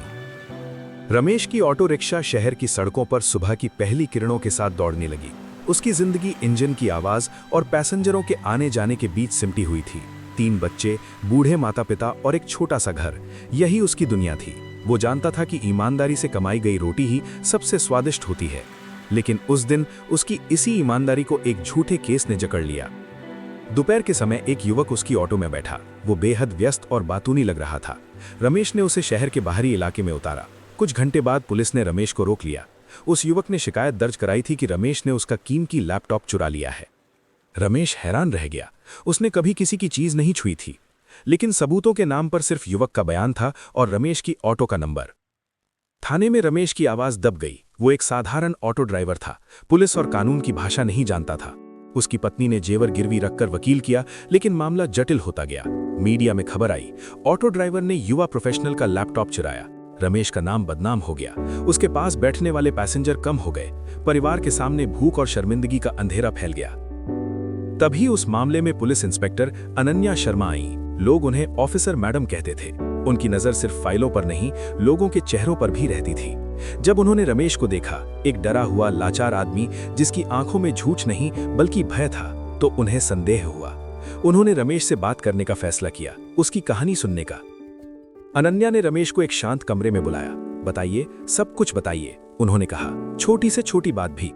रमेश ने आंसू पोंछते हुए अपनी कहानी सुनाई। कैसे वो युवक उसकी ऑटो में बैठा, कैसे वो फोन पर बात कर रहा था, कैसे उसने उसे एक बिल्डिंग के सामने उतारा। अनन्या ने ध्यान से सुना। फिर उन्होंने केस की फाइल फिर से खोली। उन्होंने पाया कि शिकायतकर्ता युवक का बयान असंगत था। वो लैपटॉप का सीरियल नंबर तक नहीं बता पा रहा था। उसने जिस जगह का पता बताया था वहां कोई सीसीटीवी कैमरा नहीं था। अनन्या ने गहराई से जांच शुरू की। उन्होंने रमेश की ऑटो के उस दिन के सभी सफर का पता लगाया, दूसरे पैसेंजरों से बात की। एक महिला पैसेंजर ने बताया कि उस युवक के पास कोई लैपटॉप बैग नहीं था। अनन्या ने युवक के फोन रिकॉर्ड्स मंगवाए, पता चला कि उस दिन वो कई बार एक लोन शार्क से बात कर रहा था। दबाव डालने पर युवक ने कबूल किया उसने रमेश को फंसाया था क्योंकि उसे पैसों की जरूरत थी और उसने सोचा कि एक गरीब ऑटो ड्राइवर आसान शिकार होगा। उसने अपना लैपटॉप खुद बेच दिया था और रमेश पर दोष मढ़ दिया था। कोर्ट में रमेश बरी हो गया। अनन्या ने न सिर्फ उसे निर्दोष साबित किया बल्कि मीडिया को बुलाकर उसकी सच्चाई सबके सामने रखी। रमेश की ईमानदारी की कहानी अखबारों की सुर्खियां बन गई। लोग फिर से उसकी ऑटो में बैठने लगे। कुछ तो सिर्फ उससे मिलने आते थे। अंधेरा छट गया था, लेकिन रमेश के मन में अनन्या के प्रति एक गहरी कृतज्ञता बस गई थी। कुछ महीने बाद की बात है। Ananya Sharma late night duty से लौट रही थी। अचानक एक ट्रक ने उनकी कार को साइड से जोरदार टक्कर मारी। कार पलट गई और नदी की तरफ लुढ़कने लगी। उसी रास्ते से रमेश गुजर रहा था। उसने तुरंत अपनी ऑटो रोकी और दौड़कर नदी की ओर गया। कार आधी पानी में डूब चुकी थी। अनन्या अंदर फंसी हुई थी। बिना एक पल गमाए रमेश ने पानी में छलांग लगा दी। उसने पत्थर से कार का शीशा तोड़ा और अनन्या को बाहर निकाला। उसकी खुद की टांग में चोट लगी थी, लेकिन उसने अनन्या को सुरक्षित किनारे तक पहुंचाया। एम्बुलेंस आने तक उसने अपनी शर्ट फाड़कर उनके घाव पर पट्टी बांधी। अनन्या की जान बच गई। अस्पताल में जब अनन्या होश में आई तो सामने रमेश को देखा। आपने मेरी जान बचाई, उन्होंने कमजोर आवाज में कहा। रमेश ने मुस्कुराते हुए कहा, आपने पहले मेरी इज्जत बचाई थी मैडम, ये तो मेरा फर्ज था। इस घटना ने पूरे शहर को झकझोर दिया। एक ऑटो ड्राइवर ने पुलिस अधिकारी की जान बचाई जिसने कुछ महीने पहले उसी को झूठे केस से मुक्त कराया था। ये कहानी ईमानदारी, न्याय और मानवता की जीत की मिसाल बन गई। रमेश को बहादुरी के लिए सम्मानित किया गया। शहर के लोगों ने उसके लिए एक नई ऑटो खरीद कर दी। अनन्या ने पुलिस विभाग में सुधार के लिए नई पहल शुरू की ताकि किसी और बेकसूर को रमेश जैसी स्थिति का सामना ना करना पड़े। ये कहानी हमें सिखाती है कि ईमानदारी और न्याय की राह कितनी भी कठिन क्यों ना हो, अंततः सच्चाई की जीत होती है। रमेश की ईमानदारी और अनन्या की न्यायप्रियता ने न सिर्फ एक निर्दोष को बचाया बल्कि एक ऐसा रिश्ता बनाया जो जान बचाने तक पहुंचा। अच्छाई एक सूत्र है जो समाज को जोड़ती है, भले ही वो एक ऑटो ड्राइवर हो या एक पुलिस अधिकारी। अंधेरा चाहे कितना भी गहरा हो, उजाला उसका इंतजार कर रहा होता है। बस हमें अपनी मानवता और ईमानदारी बनाए रखनी है। जिंदगी की सड़क पर हम सभी यात्री हैं। कभी हम रमेश बनते हैं अन्याय का शिकार, तो कभी अनन्या बनते हैं न्याय के दूत। लेकिन याद रखिए, हर अंधेरे सुरंग के आखिर में उजाला होता है, हर झूठ के सामने सच की ताकत होती है और हर निराशा के बाद एक नई उम्मीद की किरण जरूर निकलती है। बस विश्वास बनाए रखिए, ईमानदारी से अपना रास्ता चलिए, क्योंकि अंततः वही अच्छाई सबको जोड़ती और बचाती है। खुद को कम मत समझो। एक पत्थर की असली कीमत की कहानी। हिमालय की तलहटी में एक छोटा सा गांव था जहां लोग सादगी और मेहनत से जीवन बिताते थे। उस गांव में एक युवक रहता था, नाम था उसका अर्जुन। अर्जुन बचपन से ही खुद को दूसरों से कमतर समझता था। उसकी नजरों में हर कोई उससे बेहतर, होशियार और सफल था। वो अपनी तुलना हमेशा दूसरों से करता और हर बार निराश होकर रह जाता। एक दिन गांव में एक बुजुर्ग संत आए जिन्हें लोग प्यार से बाबा जी कहते थे। बाबा जी ने अर्जुन की आंखों में छिपी हुई निराशा को पढ़ लिया। उन्होंने अर्जुन को अपने पास बुलाया और उसके हाथ में एक साधारण सा पत्थर का टुकड़ा दिया। अर्जुन, इस पत्थर को ले जाओ और बाजार में जाकर इसकी कीमत पूछो, बाबा जी ने कहा। लेकिन एक शर्त है, तुम इसे बेचना नहीं, सिर्फ इसकी कीमत जानना है। अर्जुन ने पत्थर को हाथ में लिया। वो एक साधारण सा कंकड़ था, जैसे नदी किनारे हजारों बिखरे पड़े होते हैं। उसे लगा कि बाबा जी उसका मजाक उड़ा रहे हैं, लेकिन फिर भी वो बाजार की ओर चल पड़ा। पहले उसने एक सब्जी वाले के पास जाकर पत्थर दिखाया। सब्जी वाले ने पत्थर को उलट पलट कर देखा और हंसते हुए कहा, बेटा, ये तो बेकार का पत्थर है, इसे मैं तुम्हें 2 आलू के बदले में ले सकता हूं। अर्जुन का सिर शर्म से झुक गया। वो आगे बढ़ा और एक मिट्टी के बर्तन बनाने वाले कुम्हार के पास पहुंचा। कुम्हार ने पत्थर को ध्यान से देखा और बोला, ये पत्थर मेरे चाक पर रखने के काम आ सकता है, मैं तुम्हें इसके बदले 5 रुपए दे सकता हूं। अर्जुन को थोड़ी आशा जगी, 5 रुपए भी तो कुछ थे। वो आगे बढ़ा और एक इमारत निर्माण का काम करने वाले ठेकेदार के पास पहुंचा। ठेकेदार ने पत्थर को हाथ में लेकर परखा और बोला, ये पत्थर काफी मजबूत है, इमारत की नींव में काम आ सकता है, मैं तुम्हें इसके 50 रुपए दे सकता हूं। अर्जुन हैरान रह गया। उस साधारण से पत्थर की कीमत अब 50 रुपए हो गई थी। उसने सोचा शायद ये पत्थर कुछ खास है। वो एक जौहरी की दुकान पर पहुंचा। जौहरी ने पत्थर को अपने विशेष लेंस से देखा, फिर अपने उपकरणों से जांचा। उसकी आंखें चौंधिया गईं। युवक, ये कोई साधारण पत्थर नहीं है, जौहरी ने उत्साहित होकर कहा। ये एक दुर्लभ प्रकार का क्वार्ट्ज है जिसमें सोने के कण समाये हुए हैं, मैं तुम्हें इसके 5000 रुपए दे सकता हूं। अर्जुन का मुंह खुला का खुला रह गया। 5,000 रुपए? वो कम ही इतने पैसे एक साथ नहीं देखे थे। लेकिन बाबाजी की हिदायत याद आई, पत्थर बेचना नहीं, सिर्फ इसकी कीमत पूछनी है। वो एक और जौहरी के पास गया जो दुर्लभ पत्थरों का विशेषज्ञ था। उस जौहरी ने पत्थर की जांच की तो वो उछल पड़ा। ये तो अद्भुत है, ये हिमालयन गोल्ड क्वार्ट्ज है जो दुनिया में कुछ ही जगहों पर पाया जाता है। मैं तुम्हें इसके 1 लाख रुपए दे सकता हूं। अर्जुन का दिल तेजी से धड़कने लगा। 1 लाख रुपए? वो गांव के सबसे अमीर आदमी की जमा पूंजी से भी ज्यादा था। लेकिन वो फिर भी रुका और एक रत्न विशेषज्ञ के पास पहुंचा जो राजधानी से आया हुआ था। रत्न विशेषज्ञ ने पत्थर को देखते ही अपना चश्मा साफ किया। उसने घंटों जांच की, फिर गंभीर होकर बोला, युवक, ये पत्थर अकल्पनीय है। ये स्वर्णिम आत्मा पत्थर कहलाता है जो सदियों में एक बार मिलता है। इसकी कीमत आंकना मुश्किल है, लेकिन अगर तुम बेचना चाहो तो मैं 10 लाख रुपए दे सकता हूं। अर्जुन स्तब्ध रह गया। वो पत्थर लेकर सीधा बाबाजी के पास लौटा और सारी कहानी सुनाई। उसकी आंखों में अब भ्रम था, हैरानी थी और एक नई चमक थी। बाबाजी मुस्कुराए और बोले, अर्जुन, क्या तुमने देखा कि एक ही पत्थर की अलग अलग लोगों ने अलग अलग कीमतें बताई? हाँ बाबाजी, अर्जुन ने कहा। सब्जी वाले ने इसे 2 आलू के बराबर बताया और रत्न विशेषज्ञ ने 10 लाख रुपए। ठीक यही बात तुम्हारे साथ भी है अर्जुन, बाबाजी ने समझाया। तुम खुद को एक साधारण पत्थर समझते हो, जबकि तुम में एक अनमोल रत्न छिपा हुआ है। समस्या यह है कि तुम खुद को उन लोगों के सामने पेश कर रहे हो जो तुम्हारी असली कीमत नहीं पहचान सकते। अर्जुन की आंखों में आंसू आ गए। उसे जीवन में पहली बार एहसास हुआ कि उसकी कमी उसके अंदर नहीं, बल्कि उसके नजरिए में थी। बाबाजी ने आगे कहा, जिस तरह इस पत्थर की कीमत उस जगह पर निर्भर करती है जहां तुम इसे ले जाते हो, उसी तरह तुम्हारी कीमत भी तुम्हारे माहौल और तुम्हारे अपने विश्वास पर निर्भर करती है। तुम खुद को सब्जी मंडी में रखोगे तो तुम्हारी कीमत सब्जी के बराबर लगेगी, लेकिन अगर तुम खुद को रत्नों की दुनिया में ले जाओगे तो तुम्हारी असली कीमत सामने आएगी। लेकिन बाबाजी, मैं कैसे जानूं कि मैं किस लायक हूं? ये जानने के लिए तुम्हें खुद को जानना होगा, बाबाजी ने कहा। तुम्हारे भीतर कौन सी प्रतिभाएं छिपी हैं? तुम किस काम में माहिर हो? तुम क्या सीख सकते हो? जब तुम खुद को जानोगे तो तुम्हें पता चलेगा कि तुम्हें कहां जाना है और किसके सामने अपनी प्रतिभा दिखाना चाहते हो। अर्जुन ने उस दिन से खुद को बदलना शुरू किया। उसने पहचाना कि उसमें लकड़ी की नक्काशी करने का हुनर था। वो बचपन से ही पेड़ों की जड़ों और लकड़ियों से सुंदर आकृतियां बनाता था, लेकिन उसे लगता था कि ये कोई बड़ी बात नहीं है। उसने एक छोटी सी कार्यशाला शुरू की। पहले उसने गांव वालों के लिए छोटे मोटे सामान बनाए, फिर धीरे धीरे उसकी कला की खबर आसपास के गांवों में फैली। एक दिन एक शहर से आया हुआ कला व्यापारी उसकी कार्यशाला में आया और उसकी बनाई हुई एक हाथी की नक्काशी देखकर दंग रह गया। ये तो अद्भुत है, कला व्यापारी बोला। मैं तुम्हारी कलाकृतियों को शहर में बेच सकता हूं। कुछ ही महीनों में अर्जुन की कलाकृतियां देश की राजधानी तक पहुंच गईं। 1 साल बाद उसकी एक कलाकृति एक अंतर्राष्ट्रीय प्रदर्शनी में प्रदर्शित हुई और उसे एक बड़ा पुरस्कार मिला। आज अर्जुन न केवल एक सफल कलाकार है, बल्कि गांव के अन्य युवाओं को भी प्रशिक्षण देता है। वो हमेशा उन्हें वही सबक सिखाता है जो बाबाजी ने उसे सिखाया था, खुद को कम मत समझो। एक दिन एक युवक अर्जुन के पास आया जो खुद को हर मोड़ पर असफल महसूस करता था। अर्जुन ने बाबाजी वाला पत्थर दिखाया जो उसने संभाल कर रखा हुआ था और पूरी कहानी सुनाई। देखो, अर्जुन ने कहा, यह वही पत्थर है जिसे सब्जी वाले ने 2 आलू के बराबर बताया था। क्या इसकी कीमत वाकई 2 आलू के बराबर थी? नहीं, युवक ने कहा।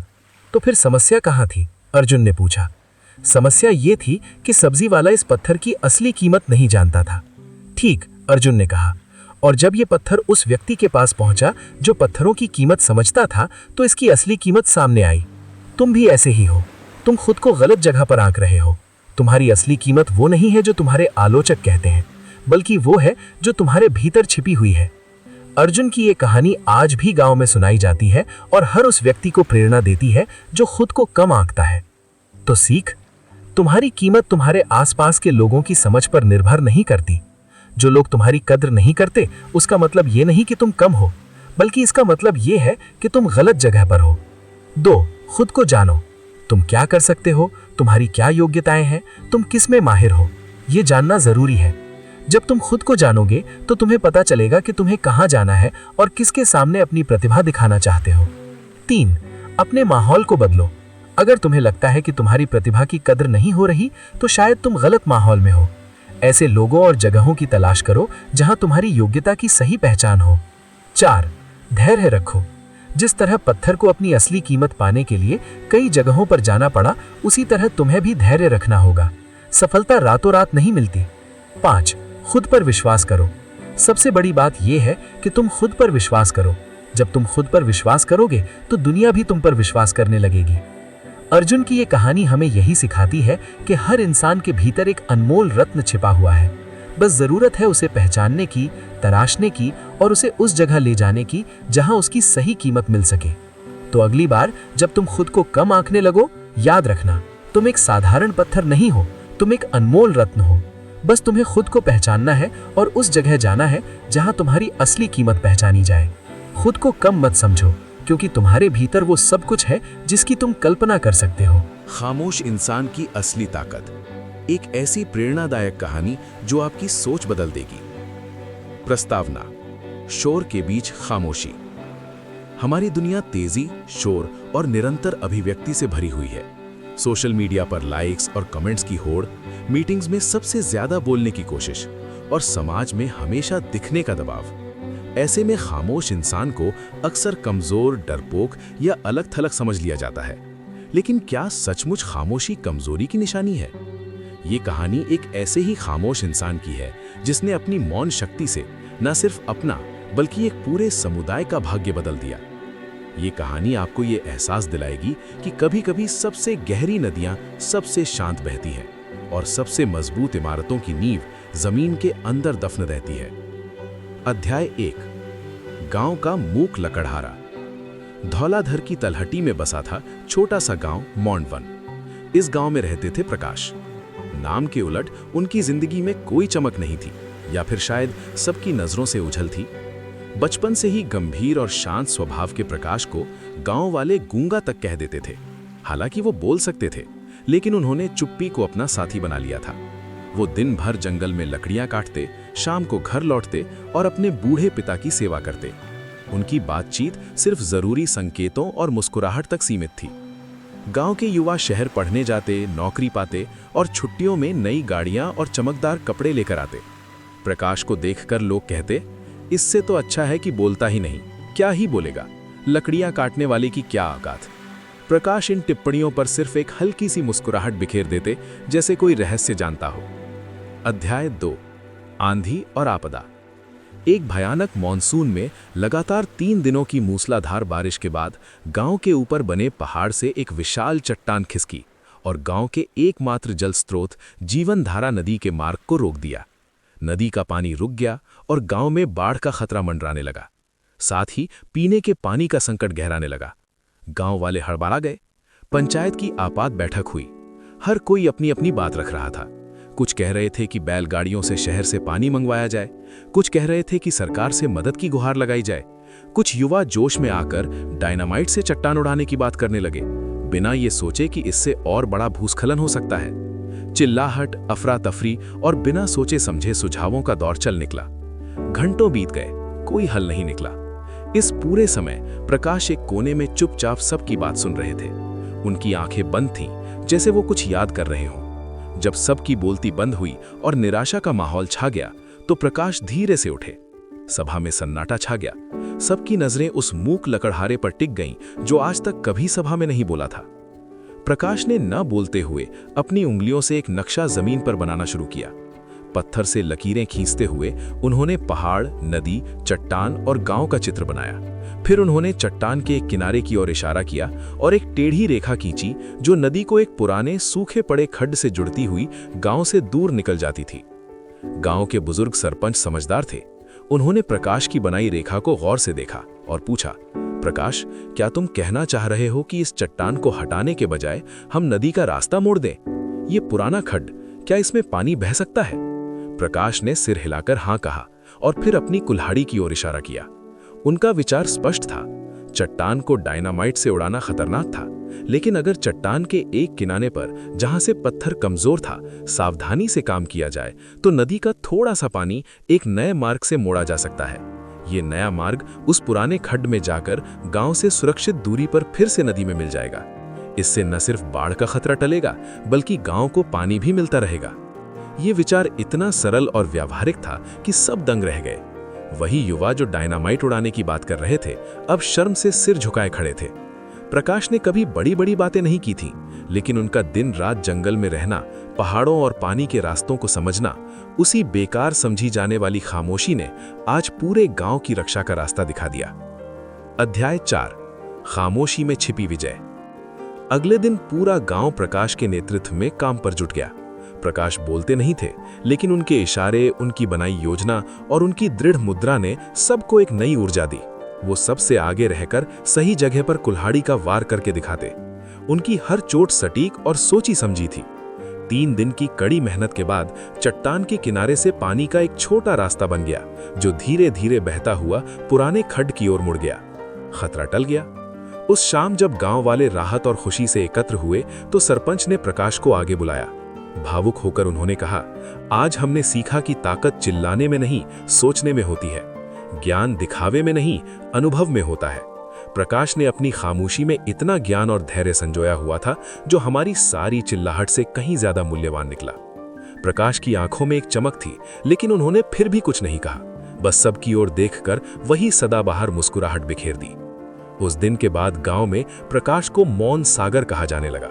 उनकी खामोशी अब डर या कमी का प्रतीक नहीं, बल्कि गहराई, विश्वसनीयता और अटूट शक्ति का प्रतीक बन गई। निष्कर्ष, अपने भीतर का मौन सागर।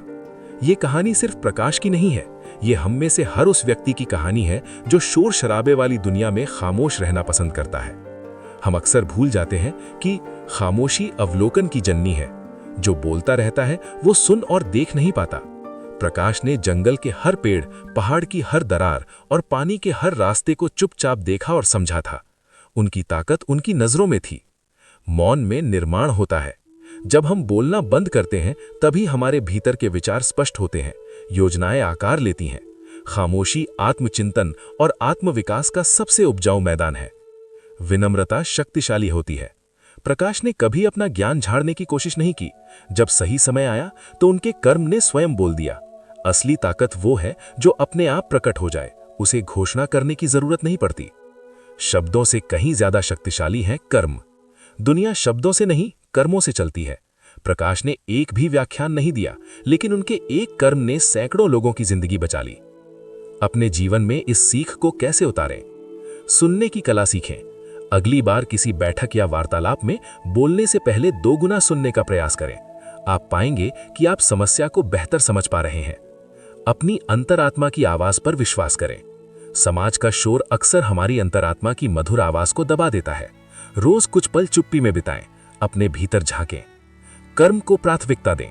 दूसरों को प्रभावित करने के लिए बड़े बड़े वादे करने के बजाय छोटे छोटे ठोस कदम उठाएं। आपका काम आपके लिए बोलेगा। धैर्य रखें। पेड़ की जड़ें जमीन के अंदर धीरे धीरे फैलती हैं, तब जाकर वो ऊपर हरा भरा और मजबूत दिखता है। अपने विकास के लिए भी समय दें। याद रखिए, समुद्र की सतह पर लहरें ही शोर मचाती हैं, लेकिन उसकी असली गहराई और शक्ति नीचे पूर्ण शांति में छिपी होती है। आप भी अपने भीतर के मौन सागर को पहचानिए।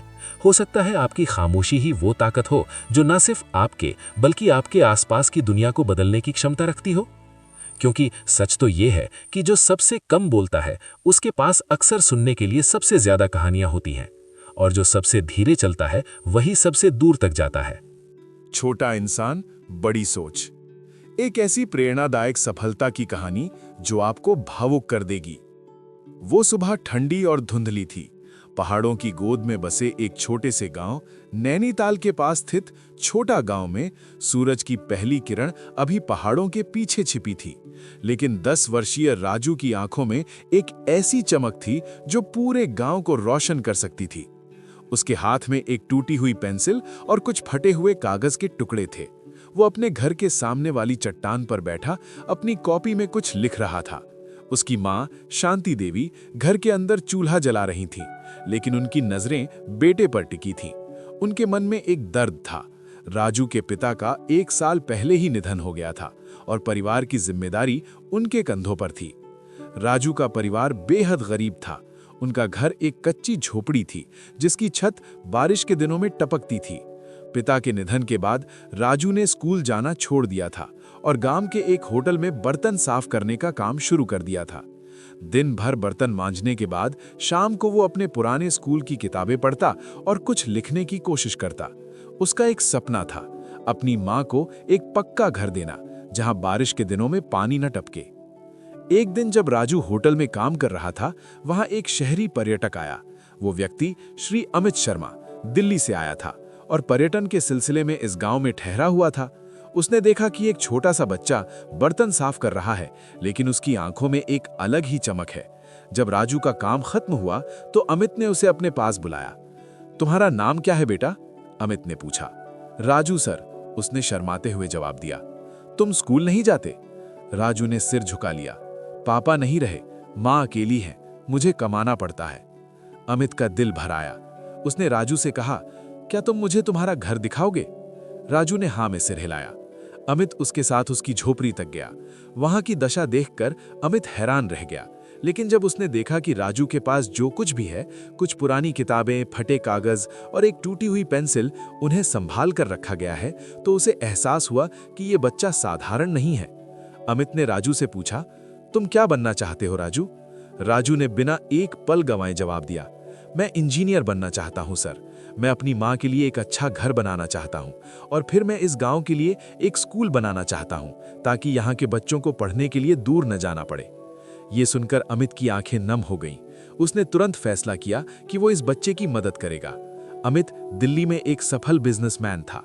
उसने राजू की माँ से बात की और राजू को पढ़ाई जारी रखने के लिए राजी कर लिया। अमित ने राजू की पढ़ाई का खर्च उठाने का वादा किया, लेकिन राजू की चुनौतियां यहीं खत्म नहीं हुईं। गांव के स्कूल में पढ़ाई का स्तर बहुत अच्छा नहीं था। राजू को गणित और विज्ञान में विशेष रुचि थी, लेकिन उसे समझाने वाला कोई नहीं था। तब उसने एक अनोखा तरीका ढूंढ निकाला। वो हर शनिवार को पैदल 5 किलोमीटर दूर नैनीताल जाता और वहां के सार्वजनिक पुस्तकालय में जाकर किताबें पढ़ता। लाइब्रेरियन, एक बुजुर्ग शिक्षक श्री द्विवेदी ने राजू की लगन देखकर उसकी मदद करनी शुरू कर दी। 2 साल बीत गए। राजू ने 10वीं की परीक्षा पूरे जिले में प्रथम स्थान के साथ उत्तीर्ण की। ये खबर पूरे गांव में आग की तरह फैल गई। अमित शर्मा बहुत खुश हुए।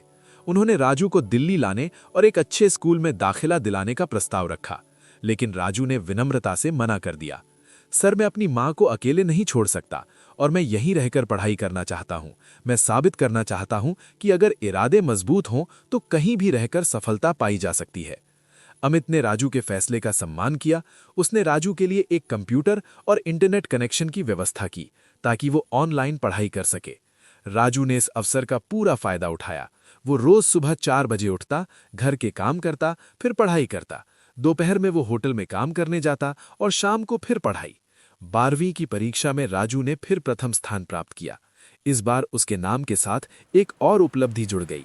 उसे IIT यानी भारतीय प्रौद्योगिकी संस्थान की प्रवेश परीक्षा में सफलता मिल गई। पूरा गांव उत्सव मनाने लगा, लेकिन राजू के सामने एक नई चुनौती थी, IIT की फीस। अमित शर्मा ने फिर हाथ बढ़ाया, लेकिन राजू ने कहा, सर, आपने पहले ही बहुत मदद की है, अब मैं खुद इसकी जिम्मेदारी लेना चाहता हूं। राजू ने गर्मियों की छुट्टियों में दिल्ली जाकर ट्यूशन पढ़ाना शुरू किया। उसकी कहानी मीडिया में आ चुकी थी, इसलिए कई लोग उसे ट्यूशन देना चाहते थे। 3 महीने में उसने अपनी पहले सेमेस्टर की फीस जमा कर ली। IIT में राजू का सफर आसान नहीं था। वो अंग्रेजी माध्यम के विद्यार्थियों के बीच खुद को अलग पाता था। उसे टेक्निकल अंग्रेजी समझने में दिक्कत होती थी, लेकिन राजू ने हार नहीं मानी। वो रोज रात में 2 घंटे अंग्रेजी सीखने में लगाता। धीरे धीरे उसने न केवल अंग्रेजी सीखी, बल्कि अपने कोर्स में भी उत्कृष्ट प्रदर्शन किया। 4 साल बाद राजू ने IIT से सिविल इंजीनियरिंग में डिग्री प्राप्त की। कैंपस प्लेसमेंट में उसे एक प्रतिष्ठित कंपनी में नौकरी मिल गई, जिसमें उसे हर महीने एक अच्छी तनख्वाह मिलने वाली थी। लेकिन राजू ने वो नौकरी ठुकरा दी। सब हैरान थे। अमित शर्मा ने फोन किया और पूछा, राजू, तुमने ऐसा क्यों किया? ये तो बहुत अच्छा मौका था। राजू ने जवाब दिया, सर, मैंने एक वादा किया था, पहले अपनी माँ के लिए घर बनाने का और फिर अपने गांव के लिए स्कूल बनाने का। मैं वापस अपने गांव जा रहा हूँ। राजू गांव लौट आया। उसने अपनी पहली कमाई से अपनी माँ के लिए एक छोटा सा लेकिन पक्का घर बनवाया। जिस दिन वो नए घर में गए, शांति देवी की आंखों से आंसू रुक नहीं रहे थे। उन्होंने अपने बेटे को गले लगाते हुए कहा, तुमने साबित कर दिया कि इंसान की सोच उसकी कद काठी से नहीं, उसके हौसले से मापी जाती है। लेकिन राजू का सफर यही नहीं रुका। उसने अपने गांव और आसपास के गांवों के बच्चों को मुफ्त में पढ़ाना शुरू किया। धीरे धीरे उसने एक छोटा सा कोचिंग सेंटर खोला। 2 साल में उसके कोचिंग सेंटर से पढ़कर 10 बच्चों ने IIT और अन्य प्रतिष्ठित संस्थानों में प्रवेश पाया। राजू की ख्याति दूर दूर तक फैल गई। एक दिन उसे राज्य सरकार की ओर से सम्मानित किया गया। समारोह में बोलते हुए राजू ने कहा, मैं एक छोटा इंसान हूँ, लेकिन मेरी सोच बड़ी है। मेरा सपना है कि मेरे गांव में एक अच्छा स्कूल बने जहां हर बच्चा गुणवत्तापूर्ण शिक्षा पा सके, और मैं इस सपने को पूरा करके रहूंगा। राजू के भाषण ने सबका दिल जीत लिया। कई लोगों ने उसके मिशन में मदद करने की पेशकश की। 1 साल बाद राजू के गांव में छोटा इंसान बड़ी सोच नाम से एक स्कूल की नींव रखी गई। आज वो स्कूल न केवल गांव के बच्चों बल्कि आसपास के कई गांवों के सैकड़ों बच्चों को शिक्षा दे रहा है। राजू आज एक सफल सामाजिक उद्यमी है। उन्होंने न केवल अपना सपना पूरा किया बल्कि सैकड़ों बच्चों के सपनों को पंख दिए। उनकी कहानी साबित करती है कि जीवन में कद छोटा हो सकता है, पर सोच हमेशा बड़ी रखनी चाहिए। संसाधनों की कमी आपको रोक सकती है, लेकिन अगर इरादे मजबूत हों तो कोई भी मुश्किल आपका रास्ता नहीं रोक सकती। राजू अक्सर कहते हैं, सफलता का राज ये नहीं है कि आपके पास क्या है, बल्कि ये है कि आप जो हैं उससे क्या बन सकते हैं। हर छोटा कदम बड़ी मंजिल की ओर ले जाता है। बस चलते रहिए, क्योंकि रास्ता उन्हीं के लिए बनता है जो चलने का साहस रखते हैं। ये कहानी सिर्फ राजू की नहीं है, ये हर उस इंसान की कहानी है जो अपनी सीमाओं से ऊपर उठकर सोचता है। ये याद दिलाती है कि महानता कद में नहीं, सोच में होती है, और जब एक छोटा इंसान बड़ी सोच लेकर चल पड़ता है तो पूरी दुनिया उसके लिए रास्ता बना देती है। खामोश इंसान की असली ताकत, एक ऐसी प्रेरणादायक कहानी जो आपकी सोच बदल देगी। प्रस्तावना: शोर के बीच खामोशी। हमारी दुनिया तेजी, शोर और निरंतर अभिव्यक्ति से भरी हुई है। सोशल मीडिया पर लाइक्स और कमेंट्स की होड़, मीटिंग्स में सबसे ज्यादा बोलने की कोशिश, और समाज में हमेशा दिखने का दबाव। ऐसे में खामोश इंसान को अक्सर कमजोर, डरपोक या अलग थलग समझ लिया जाता है। लेकिन क्या सचमुच खामोशी कमजोरी की निशानी है? ये कहानी एक ऐसे ही खामोश इंसान की है जिसने अपनी मौन शक्ति से न सिर्फ अपना बल्कि एक पूरे समुदाय का भाग्य बदल दिया।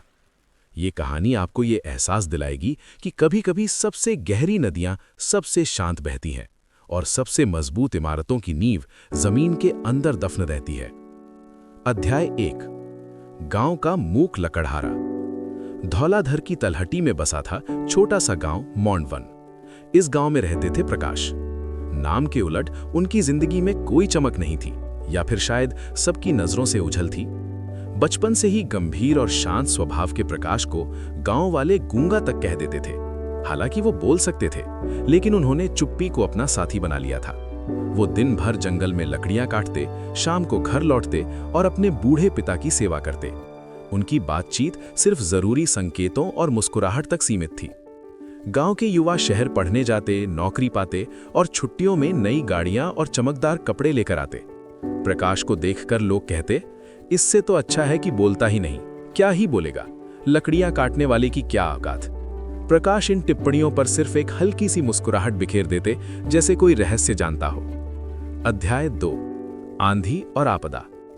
एक भयानक मॉनसून में लगातार 3 दिनों की मूसलाधार बारिश के बाद गांव के ऊपर बने पहाड़ से एक विशाल चट्टान खिसकी और गांव के एकमात्र जल स्रोत जीवनधारा नदी के मार्ग को रोक दिया। नदी का पानी रुक गया और गांव में बाढ़ का खतरा मंडराने लगा। साथ ही पीने के पानी का संकट गहराने लगा। गांव वाले हड़बड़ा गए। पंचायत की आपात बैठक हुई। हर कोई अपनी अपनी बात रख रहा था। कुछ कह रहे थे कि बैलगाड़ियों से शहर से पानी मंगवाया जाए, कुछ कह रहे थे कि सरकार से मदद की गुहार लगाई जाए। कुछ युवा जोश में आकर डायनामाइट से चट्टान उड़ाने की बात करने लगे, बिना ये सोचे कि इससे और बड़ा भूस्खलन हो सकता है। चिल्लाहट, अफरा तफरी और बिना सोचे समझे सुझावों का दौर चल निकला। घंटों बीत गए, कोई हल नहीं निकला। इस पूरे समय प्रकाश एक कोने में चुपचाप सबकी बात सुन रहे थे। उनकी आंखें बंद थीं, जैसे वो कुछ याद कर रहे हों। जब सबकी बोलती बंद हुई और निराशा का माहौल छा गया, तो प्रकाश धीरे से उठे। सभा में सन्नाटा छा गया। सबकी नजरें उस मूक लकड़हारे पर टिक गईं जो आज तक कभी सभा में नहीं बोला था। प्रकाश ने न बोलते हुए अपनी उंगलियों से एक नक्शा जमीन पर बनाना शुरू किया। पत्थर से लकीरें खींचते हुए उन्होंने पहाड़, नदी, चट्टान और गांव का चित्र बनाया। फिर उन्होंने चट्टान के एक किनारे की ओर इशारा किया और एक टेढ़ी रेखा खींची जो नदी को एक पुराने सूखे पड़े खड्ड से जुड़ती हुई गांव से दूर निकल जाती थी। गांव के बुजुर्ग सरपंच समझदार थे। उन्होंने प्रकाश की बनाई रेखा को गौर से देखा और पूछा, प्रकाश, क्या तुम कहना चाह रहे हो कि इस चट्टान को हटाने के बजाय हम नदी का रास्ता मोड़ दें? ये पुराना खड्ड, क्या इसमें पानी बह सकता है? प्रकाश ने सिर हिलाकर हाँ कहा और फिर अपनी कुल्हाड़ी की ओर इशारा किया। उनका विचार स्पष्ट था। चट्टान को डायनामाइट से उड़ाना खतरनाक था, लेकिन अगर चट्टान के एक किनारे पर, जहां से पत्थर कमजोर था, सावधानी से काम किया जाए तो नदी का थोड़ा सा पानी एक नए मार्ग से मोड़ा जा सकता है। ये नया मार्ग उस पुराने खड्ड में जाकर गांव से सुरक्षित दूरी पर फिर से नदी में मिल जाएगा। इससे न सिर्फ बाढ़ का खतरा टलेगा, बल्कि गांव को पानी भी मिलता रहेगा। ये विचार इतना सरल और व्यावहारिक था कि सब दंग रह गए। वही युवा जो डायनामाइट उड़ाने की बात कर रहे थे, अब शर्म से सिर झुकाए खड़े थे। प्रकाश ने कभी बड़ी बड़ी बातें नहीं की थीं, लेकिन उनका दिन रात जंगल में रहना, पहाड़ों और पानी के रास्तों को समझना, उसी बेकार समझी जाने वाली खामोशी ने आज पूरे गांव की रक्षा का रास्ता दिखा दिया। अध्याय 4, खामोशी में छिपी विजय। अगले दिन पूरा गांव प्रकाश के नेतृत्व में काम पर जुट गया। प्रकाश बोलते नहीं थे, लेकिन उनके इशारे, उनकी बनाई योजना और उनकी दृढ़ मुद्रा ने सबको एक नई ऊर्जा दी। वो सबसे आगे रहकर सही जगह पर कुल्हाड़ी का वार करके दिखाते। उनकी हर चोट सटीक और सोची समझी थी। 3 दिन की कड़ी मेहनत के बाद चट्टान के किनारे से पानी का एक छोटा रास्ता बन गया, जो धीरे धीरे बहता हुआ पुराने खड्ड की ओर मुड़ गया। खतरा टल गया। उस शाम जब गांव वाले राहत और खुशी से एकत्र हुए तो सरपंच ने प्रकाश को आगे बुलाया। भावुक होकर उन्होंने कहा, आज हमने सीखा कि ताकत चिल्लाने में नहीं, सोचने में होती है। ज्ञान दिखावे में नहीं, अनुभव में होता है। प्रकाश ने अपनी खामोशी में इतना ज्ञान और धैर्य संजोया हुआ था, जो हमारी सारी चिल्लाहट से कहीं ज्यादा मूल्यवान निकला। प्रकाश की आंखों में एक चमक थी, लेकिन उन्होंने फिर भी कुछ नहीं कहा। बस सबकी ओर देखकर वही सदाबहार मुस्कुराहट बिखेर दी। उस दिन के बाद गांव में प्रकाश को मौन सागर कहा जाने लगा। उनकी खामोशी अब डर या कमी का प्रतीक नहीं, बल्कि गहराई, विश्वसनीयता और अटूट शक्ति का प्रतीक बन गई। निष्कर्ष, अपने भीतर का मौन सागर। ये कहानी सिर्फ प्रकाश की नहीं है, ये हम में से हर उस व्यक्ति की कहानी है जो शोर शराबे वाली दुनिया में खामोश रहना पसंद करता है। हम अक्सर भूल जाते हैं कि खामोशी अवलोकन की जननी है। जो बोलता रहता है वो सुन और देख नहीं पाता। प्रकाश ने जंगल के हर पेड़, पहाड़ की हर दरार और पानी के हर रास्ते को चुपचाप देखा और समझा था। उनकी ताकत उनकी नजरों में थी। मौन में निर्माण होता है।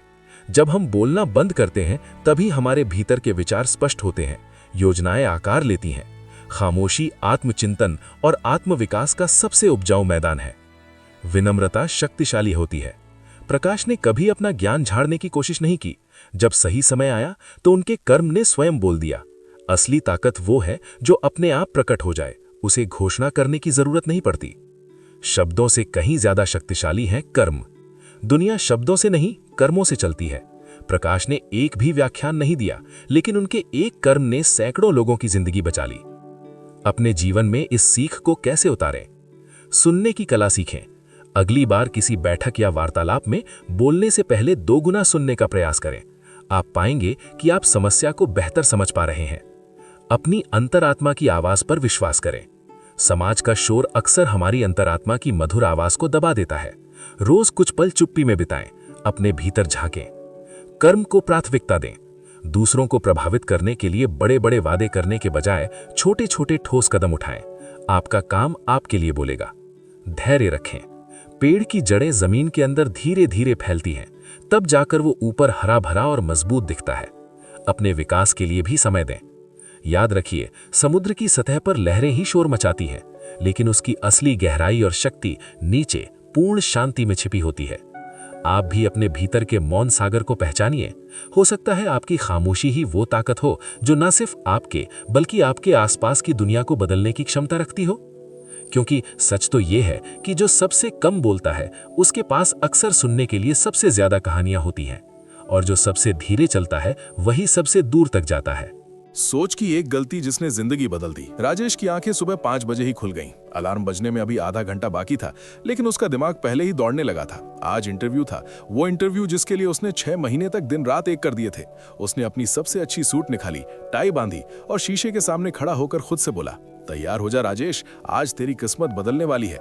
लेकिन अंदर ही अंदर एक आवाज लगातार कह रही थी, तुम नहीं कर पाओगे, तुम्हारे पास अनुभव कम है, तुमसे बेहतर उम्मीदवार होंगे। ये आवाज राजेश की अपनी थी, जो सालों से उसके साथ थी। छोटे शहर से आया ये लड़का, जिसके पिता एक स्कूल टीचर थे, हमेशा से खुद को दूसरों से कमतर आंकता था। इंटरव्यू हॉल के बाहर बैठे 10 उम्मीदवारों में राजेश सबसे कम उम्र का था। उसने चारों तरफ देखा, सब आत्मविश्वास से भरे हुए लग रहे थे। एक युवक आईपैड पर कुछ नोट्स बना रहा था, एक युवती शांत मुद्रा में बैठी थी। राजेश का दिल तेजी से धड़कने लगा। शायद मैं यहाँ फिट नहीं हूँ, उसने सोचा। जब उसकी बारी आई तो वो कांपते हुए कमरे में घुसा। पैनल में 3 लोग बैठे थे, एक वरिष्ठ महिला जिनकी आंखों में तीक्ष्णता थी, एक मध्यम आयु वाले सज्जन जो मुस्कुरा रहे थे और एक युवा व्यक्ति जो लैपटॉप पर कुछ टाइप कर रहा था। बताइए राजेश, आपको क्यों लगता है कि आप इस पद के लिए सही व्यक्ति हैं? वरिष्ठ महिला ने सीधा सवाल किया। राजेश का गला सूख गया। वो जो तैयारी करके आया था वो सब भूल गया। उसकी जबान से निकला, मैं कोशिश करूंगा अपना सर्वश्रेष्ठ देने की। मध्यम आयु वाले सज्जन ने पूछा, आपकी सबसे बड़ी कमजोरी क्या है? इस सवाल ने तो राजेश को पूरी तरह डगमगा दिया। उसने सोचा कि ईमानदारी से जवाब देना चाहिए। मुझे लगता है कि मैं कभी कभी खुद पर भरोसा नहीं कर पाता। मैं अक्सर सोचता हूं कि दूसरे मुझसे बेहतर है। कमरे में सन्नाटा छा गया। राजेश को तुरंत एहसास हुआ कि उसने क्या कह दिया। उसकी सोच की ये गलती उसके सामने साफ दिख रही थी। उसने खुद को ही कमतर साबित कर दिया था। इंटरव्यू के बाद जब वो निराश होकर घर लौट रहा था तो उसका फोन बजा। कॉल उसी कंपनी से थी। राजेश जी, हम आपको एक और मौका देना चाहते हैं, कल सुबह 10 बजे फिर आ जाइए। राजेश हैरान रह गया। उस रात उसकी नींद उड़ गई। वो बार बार अपनी गलती के बारे में सोच रहा था। तभी उसकी नजर अपनी पुरानी डायरी पर पड़ी, जिसमें उसके पिता ने उसके कॉलेज में दाखिले का दिन लिखा था, बेटा, जीत और हार तो जीवन के 2 पहलू हैं, लेकिन खुद को हार से पहले ही हार मान लेना सबसे बड़ी पराजय है। अगली सुबह राजेश फिर उसी इंटरव्यू कमरे में था, लेकिन आज उसके चेहरे पर एक अलग ही दृढ़ता थी।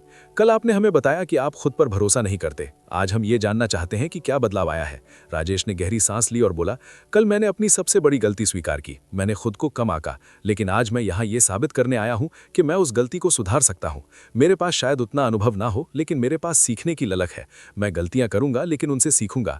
मैं चुनौतियों से डरूंगा नहीं, बल्कि उनका सामना करूंगा। इस बार राजेश के शब्दों में आत्मविश्वास था। उसने न केवल तकनीकी सवालों के सही जवाब दिए, बल्कि अपने विचारों को स्पष्टता से रखा। एक सप्ताह बाद जब राजेश को नौकरी मिलने का फोन आया तो उसकी आंखों में खुशी के आंसू थे। लेकिन असली जीत ये नहीं थी। असली जीत थी उस सोच की गलती को पहचानना और उसे बदलना। कंपनी में काम शुरू करने के बाद राजेश ने देखा कि उसकी ये सीख उसके काम आने वाली थी। पहले प्रोजेक्ट में ही उससे एक गलती हो गई, जिससे कंपनी को छोटा नुकसान हुआ। पुराने राजेश ने तो शायद हार मान ली होती, लेकिन नए राजेश ने अपनी गलती स्वीकार की, उसे सुधारने का तरीका ढूंढा और अपने मैनेजर के सामने एक बेहतर योजना रखी। समय बीतता गया। राजेश न केवल कंपनी में एक मूल्यवान कर्मचारी बन गया, बल्कि उसने अपनी इस सीख को दूसरों तक भी पहुंचाया। वो अक्सर नए कर्मचारियों से कहता, गलतियां तो सबसे होती हैं, लेकिन सबसे बड़ी गलती ये सोचना है कि आप सुधार नहीं सकते। एक दिन उसकी कंपनी ने एक प्रतियोगिता आयोजित की, जिसमें कर्मचारियों को नए आइडियाज पेश करने थे। राजेश के मन में एक आइडिया था, लेकिन वो सोच रहा था कि शायद ये बहुत साधारण है। फिर उसे अपनी पुरानी गलती याद आई, खुद को कमतर आंकना। उसने आइडिया को पूरी तैयारी के साथ पेश किया। जब उसका आइडिया चुना गया तो सीईओ ने उससे पूछा, आपको कैसे पता चला कि ये आइडिया काम करेगा? राजेश ने मुस्कुराते हुए कहा, सर, मुझे पता नहीं था, लेकिन मुझे पता था कि अगर मैंने कोशिश नहीं की तो मैं कभी नहीं जान पाता। मैंने सीखा है कि कोशिश करने में असफल होना कोशिश न करने से बेहतर है। ये कहानी सिर्फ राजेश की नहीं है, ये हर उस व्यक्ति की कहानी है जो खुद को कमतर आंकता है। हम सब के मन में वो आवाज़ होती है जो हमें बताती है कि हम काफ़ी अच्छे नहीं हैं, हम सफल नहीं हो सकते। लेकिन सच्चाई ये है कि हमारी सोच ही हमारी सबसे बड़ी ताकत या कमजोरी बन सकती है। राजेश की जिंदगी तब बदली जब उसने अपनी सोच की गलती को पहचाना। उसने समझा कि असली बाधाएं बाहर नहीं, हमारे मन के भीतर होती हैं। जब हम खुद पर विश्वास करना शुरू करते हैं तो संभावनाएं अनंत हो जाती हैं। आज राजेश उसी कंपनी में प्रोजेक्ट लीडर है और वो अक्सर युवाओं को समझाता है, सफलता का पहला कदम ये विश्वास करना है कि आप सफल हो सकते हैं। अगर आप खुद पर विश्वास नहीं करेंगे तो कोई और क्यों करेगा? हमारी सोच हमारी वास्तविकता को आकार देती है।